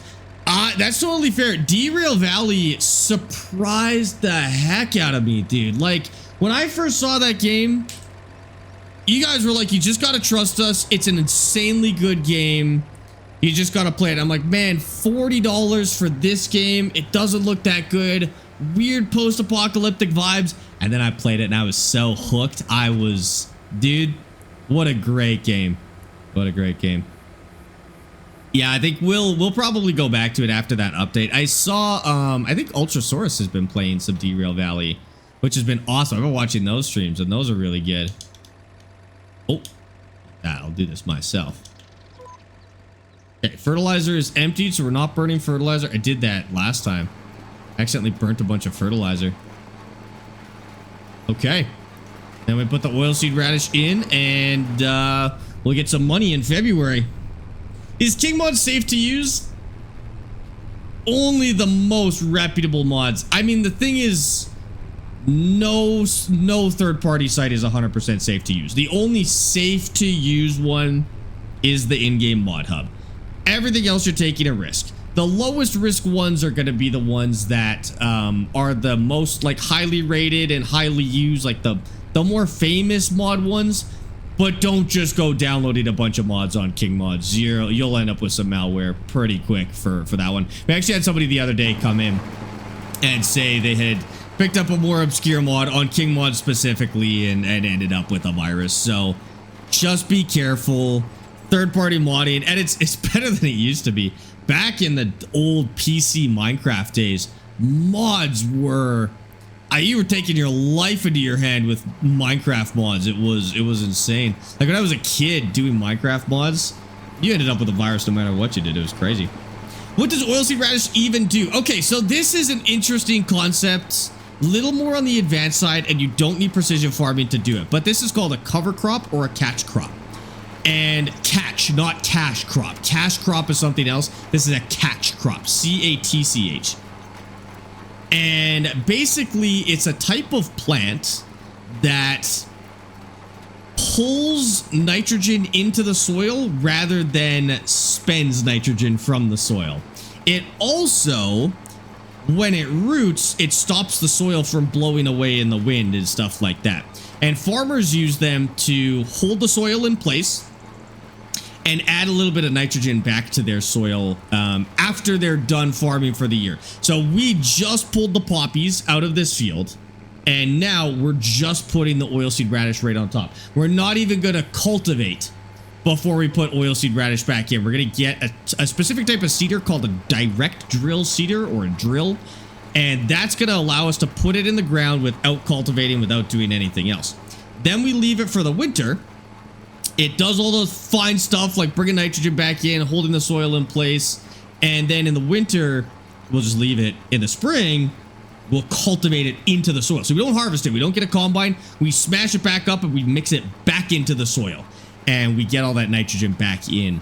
In Farm Sim, what that does, in regular Farm Sim, that gives you 50% fertilizer stat.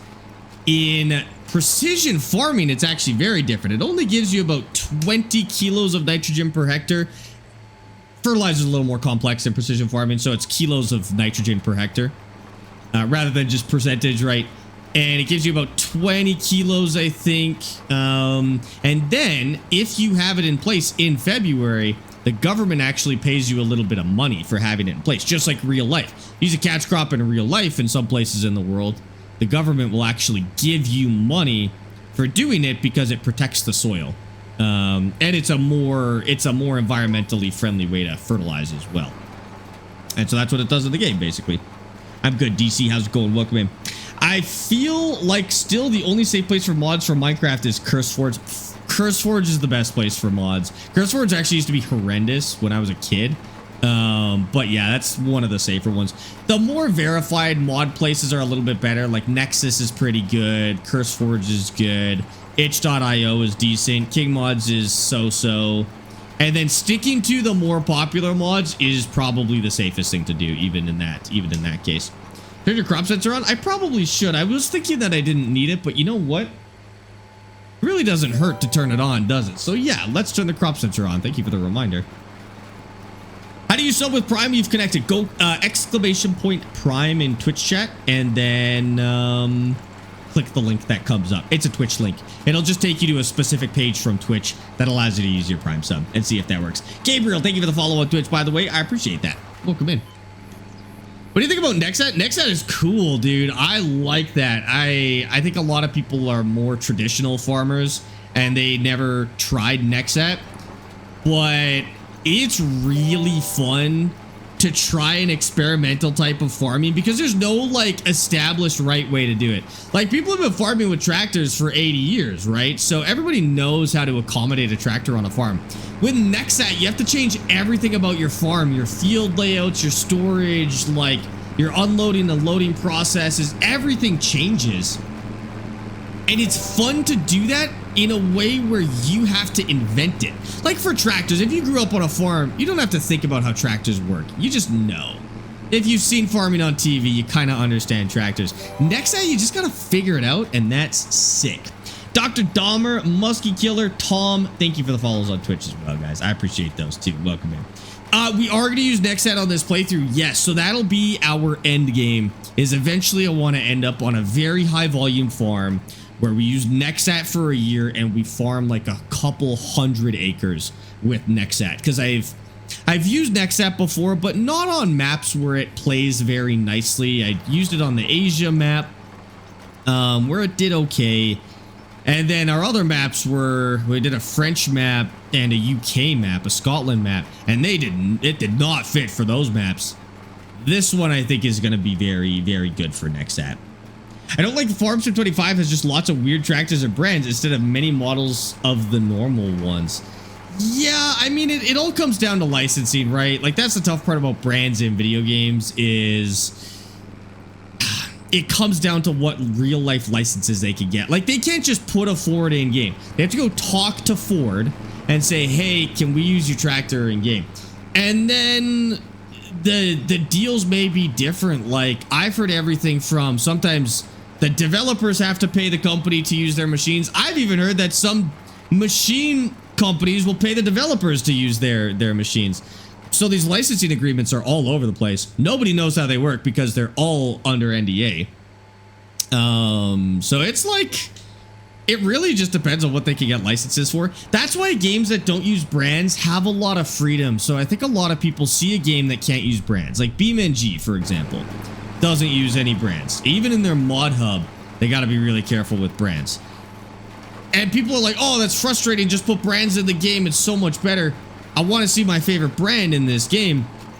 But it also limits what the developers can do. So in Farm Sim, for example, they can't have physical damage to the tractors in the game. No cracked windshields, no breaking down tractors. You can't even have tractors fail sometimes and need to maintain them. You can't have tires that pop. You can't have different, even like different traction levels on the tires, which I think there are hidden traction stats. But even then, like, you gotta respect your brand, like your brand requirements. And most of these brands don't want their vehicles to look bad. They don't want them to be damaged. They don't want them to seem unsafe or unreliable. We can't have mechanics where we can like open up the hood and change out parts in the engine, because John Deere doesn't even let real farmers do that, right? There's a lot of ways that it can limit the game. And so if you ever see a game that doesn't use brands, don't write it off immediately, because chances are it actually does some really cool stuff. So we were talking about Alaskan Road Trucker earlier. Trucking game, trucking sim, no brands, but you can take your tires off, you can open up the hood, you can change parts, the trucks break down, and it can only do that because there are no brands. I don't like the Nexat pack. I understand the convenience of them, but I grew up on a farm. My main farm looks as close to the family farm as I can make it, and there's no way the family can afford Nexat. That's fair. It is definitely like kind of a new way to play the game. So if you want to try something different than your normal farming, then it's great. J-Rod, thanks for the follow on Twitch, by the way. I think you need to put the maps on screen. I was just in TikTok chat and no one understands it. Spam and just clogs up the chat. I used to put it on screen and people still ask. It doesn't help. It's insane, dude. Yeah, I used to actually put it on screen, but it doesn't stop the amount of questions. It's kind of nuts. Even if you paint on your tractors at 0%, it looks perfect for no reason. For a reason. Yep. It's all about brands. The most insight we got into this is back when Microsoft Flight Sim 2020 came out. There were a lot of questions about why in 2020 of all years, when gaming technology is as good as it is, how come when you crash a plane, it just sits there? Like it doesn't take any damage. And the CEO or the studio leader, or whatever it was, told the interviewer, like, some brands were okay with this. We are 100% capable of doing this, but some brands do not want it to happen, so nobody can do it. And that gave us a lot of insight into how these video game licenses work just in all of our favorite brand games. Try those games. Like, that's why we have such crazy damage in BeamNGs, because there's no licenses. That's why we've got really cool maintenance in games like Alaskan Road Trucker. That's why Out of Ore is so free to do whatever it wants with its machines, is it doesn't use brands. I think I like what Giants does. They use the Lizard brand for unbranded things. So Lizard's not a real brand. Lizard is what Giants calls machines that don't have a license, and it lets them make up equipment that doesn't actually exist for the convenience of the player. But they still don't really take full advantage of it and have it so like Lizard equipment gets damaged or anything like that. I mean, it would feel kind of out of place, so I get it, but that's all right. ATS is the same thing. Yes, we sat down. Oh, we got some crazy insight into American Truck Sim and Euro Truck. So we did a stream with the developers of American Truck Sim, and I gathered a bunch of questions from the community over the course of a couple of months, to be honest with you. And we got some answers that we were not expecting at all. So the obvious one, like, brands don't let you damage trucks. So the reason your trucks don't take visual damage in Truck Sim is because the brands don't want it. We knew that, but we got to hear it firsthand. Surprisingly, that's also the reason there's no truck exhaust, is because truck companies are very big. Like, they get a lot of flack for being like a big pollutant and stuff like that, right? So they really focus on making their trucks seem as environmentally friendly as possible. And so some brands don't want their trucks to have exhaust in the game because it makes people associate it with pollution, basically. Now, we all know that people who are really into semi-trucks love the big plumes of black smoke and stuff like that. We'd all love that. But the brands have very different priorities, right? So, like, we've all we've all been thinking, like, why the heck wouldn't they add exhaust to this game? It's so easy to do. Are they lazy or what's going on? And yeah, it's because some brands have blocked exhaust fumes in that game. I know. The other crazy one related to branding, and we actually heard this from Forza. There was a weird interaction between, I don't think it was Forza, I think it was actually Gran Turismo. It's either Forza or Gran Turismo, but there was a weird interaction between the game company on Twitter and the car company Kia. I think it was Kia.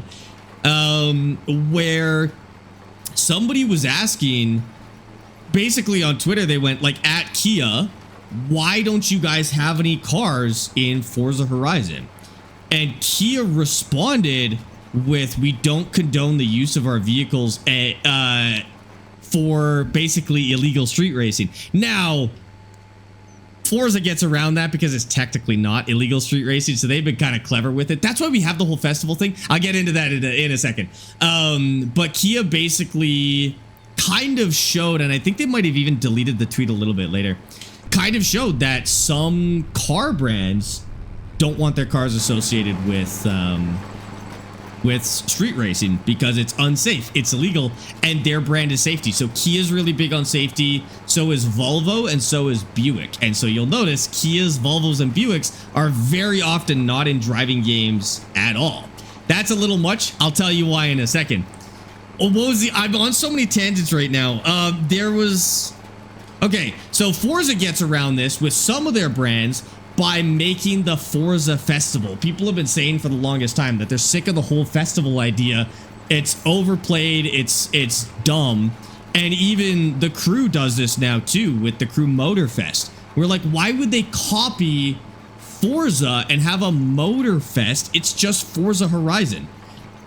The real reason they're doing it is because if you put a festival like that in game, you're not implying that the characters are street racing, that the players are street racing. And so brands can more safely put their cars in the game because technically, even though they're on the street, they're not illegally street racing because they're part of a festival where it's okay to street race. And now they're no longer committing the crime behind the wheel of a Hyundai or a Toyota or whatever. So some of these brands that are a little more strict are a little more okay with it, right? Kind of a weird little workaround. That's why two of the biggest franchises ever have done this. I would expect to see something similar from Need for Speed, where they do some sort of festival like this to get around this rule. The other problem that's come up in terms of brands, and brands are taking this one very, very seriously. Never knew it went that deep. It's crazy, dude. So another thing that brands are taking very, very seriously right now, and it was potentially the reason that Rockstar had to crack down on 5M for brands, is fake footage. Older people and some people who are really bad at spotting when footage is fake keep getting basically duped by video game footage on the internet. And there was even one that ended up on like Fox News.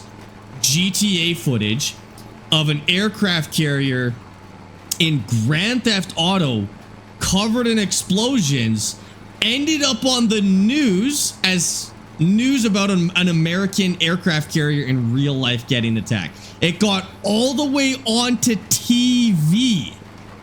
GTA 5 all the way onto television, the news, showing that something that didn't happen had happened, and people believed it. Obviously, people believed it in the studio, and then viewers believed it as well. And that freaked out a lot of brands, because if you can trick people into thinking something as serious as an aircraft carrier got attacked, you could easily trick people into thinking Hyundais are death traps because you just show pictures of them burning in a video game or exploding in a video game, and people believe it. With Prime. So now there's a lot of brands cracking down on that once again, because there's too many people that are so dumb they can't realize that this is fake. Now that was a really like egregious one. Like any of us would recognize GTA footage. An 85-year-old does not recognize GTA footage. They are, in their mind, video games are like Pong still, right? So they think it's real. One that happens a lot more often is Arma. Rainer, thank you for using your Prime sub in here, dude. I appreciate that. Thanks so much. The one that happens the most is Arma, though. Arma is a combat sim that we talk about all the time. And Arma footage makes it onto every social media platform and often multiple times onto the news as combat footage.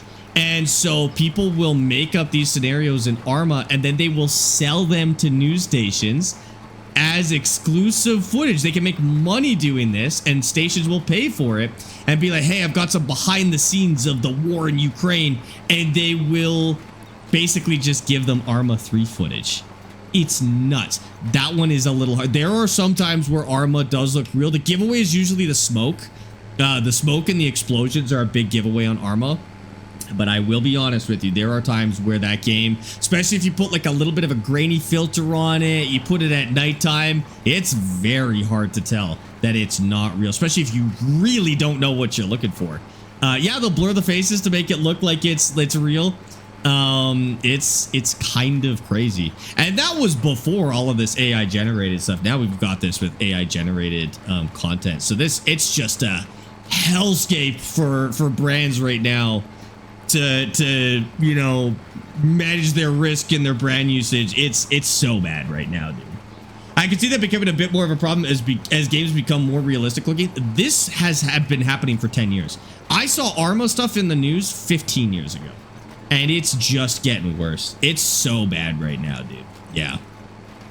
Why do game companies put the actual brands on the car? If they didn't, that would give the developers more freedom to do what they want. Well, most players don't realize this, so you're totally correct. Why not just not use any brands is the big question. What I just told you, 99% of players do not know, and they never would have thought. In fact, I saw people in chat being like, wow, I didn't realize that's how that worked. Because you don't realize that that's how deep this whole brand thing goes. You would have thought the same thing. Why wouldn't they just put John Deere in their game? Why wouldn't they just put Ford in their game? Until you know how deep this runs. But then the question is, why even bother putting real brands in your game?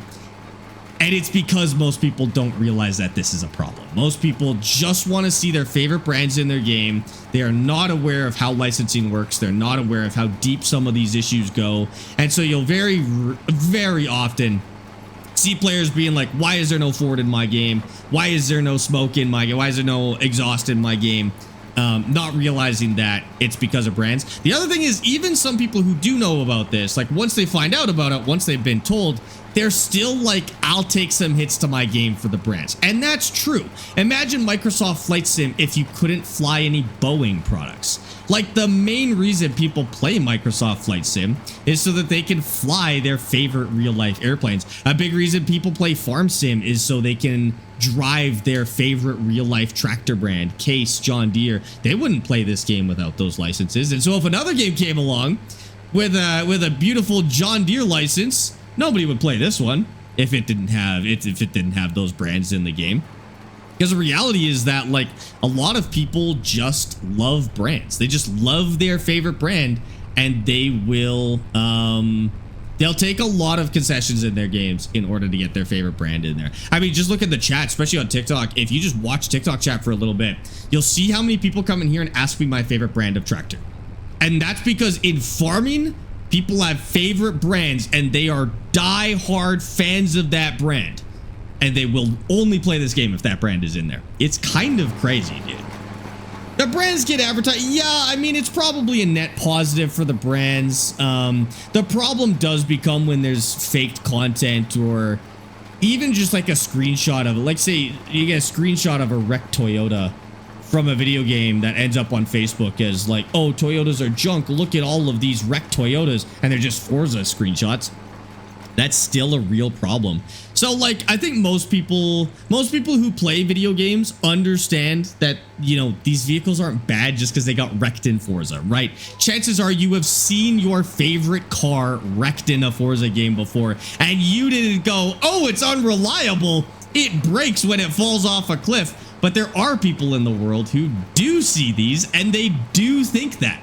They're idiots, but idiots exist, unfortunately, is what it boils down to, right?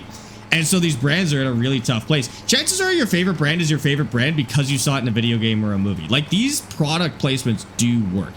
Your first car that you drove in Need for Speed at 8 years old is very likely still your favorite car today, because those things do work.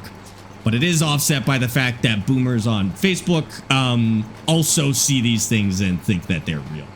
It's a really tough gig, dude. So basically the way that most of these brands have worked that out is like in Farm Sim, where there's no damage to the vehicles, there's no reliability issues, because you wouldn't even want, like, if you Googled John Deere maintenance issues, and a bunch of stuff about Farming Sim came up, about maintenance issues for John Deere in Farming Sim, you would still have a bunch of Google results for John Deere maintenance issues. And people who are, again, not quite as tech savvy or not quite as smart, which unfortunately there's a lot of people like that, will just see 200 million results for John Deere maintenance issues, and maybe they won't buy a John Deere, right?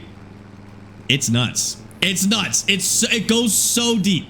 It goes so insanely deep, and it's so frustrating. In a perfect world, everybody understands it's a video game. Nobody's trying to fake footage, you know, but it's unfortunately not a perfect world. So that's where we're at now with brands in video games. Oh, I start stream at 12. So whatever time it was for you, about 4 hours ago is when I start. Yeah, it's crazy. The way they work around that is just not have damage in video games. And then the people who, like, you know, maybe I find my favorite Ford. I mean, my favorite tractor is a Case 1066 Hydro. I've seen it in real life, but I started driving it in game and I like the look of it. And now I say my favorite tractor is a 1066. That's from a video game. I wouldn't have thought that if it wasn't in Farm Sim 22. So it does still work, even without the need for damage and maintenance and stuff like that. You still do get that positive effect that kids and adults will find their favorite tractor or car or plane or whatever in a game and carry that until the point where they may actually end up buying one day, 20, 30 years later, but they genuinely may buy that car one day. Just kind of crazy. My cat is a potato and OBS Chevy. Thanks for the follows on TikTok, guys. Appreciate that. Do I know why my maps just go to 0 to 100 and then restart consistently on Farm Sim 25? Usually it's not enough space on your drive. Not enough storage space on your drive is usually what it is. What's in the field? A cover crop. We're using oilseed radish, actually. Sparx, you're supposed to start streaming at 12 p.m. MST, but you rarely do. That's the earliest it can start, okay? That's when you should start looking for notifications, is around there. But as long as you're following on Twitch, you'll get a notification. If you watch enough on TikTok to get a notification, what a lot of people are doing now is, if they prefer to watch on TikTok, is they'll make a Twitch account, they'll follow on Twitch to get the notification, and then they'll watch on TikTok. That's totally fine. If you want to do that, I'm cool with that. The other thing you can do is you can join the Discord, and you will get a notification every day in Discord when the stream goes live. So if you don't want to make a Twitch account but you have Discord, you can do that instead. Twitch is also kind of iffy on notifications. I will be honest, they're not the best at putting them out as soon as you go live. Technically, the most reliable place is Discord for the go live notifications. Will direct drilling work if you need to cultivate the cover crop? Yes. So, well, yeah. So it would actually not make any sense for me to cultivate and then put this in, because I would just be like, I don't care about the yield. So the only reason to cultivate is if you care about the yield of a crop. And I don't care about the yield of these crops with a cover crop, right? I did accidentally put tram lines in, though. That I shouldn't have done. I shouldn't have tram lines in here with the cover crop. I'm also potentially going to mess that up, because I bet if I turn the tram lines off, I will forget to turn them back on when it's time. So what I'm going to do is I'm going to turn all the tram lines off, and then I'll also forget to turn them back on, probably. That's okay. Tram lines. Did we turn them off? How do you turn them off? None. Okay. one does combine them. Okay, perfect. Tram lines. I could turn, like I could go back over it, but like on this one, I don't think I care enough. I'll turn them off, but and this one will turn tram lines off as well. And then when we plant those with oilseed, it should be off. But what's the point of in direct drilling if you have to cultivate the cover crop before planting? Because I don't have to cultivate it and then drill it and then cultivate it again, right? So I have the drill so that I can put the cover crop in without cultivating, right? We just cut this. So this is just fresh cut, no cultivation. If I didn't have a drill, I'd have to cultivate this and then put the cover crop in and then cultivate again. But with the drill, I can put the cover crop in at least without cultivating. It's actually why I bought the drill, was so I could do cover crops. I'm also using a drill for the regular crops, even though we're cultivating, but it saves us at least one cultivation, which is good. For me, Twitch always sends a notification about half an hour after the person goes live. Yeah, I don't know why they do that. That is a problem. I don't know why it's like that. And then TikTok is randomly throughout the stream. It'll just send people random notifications, which is super weird.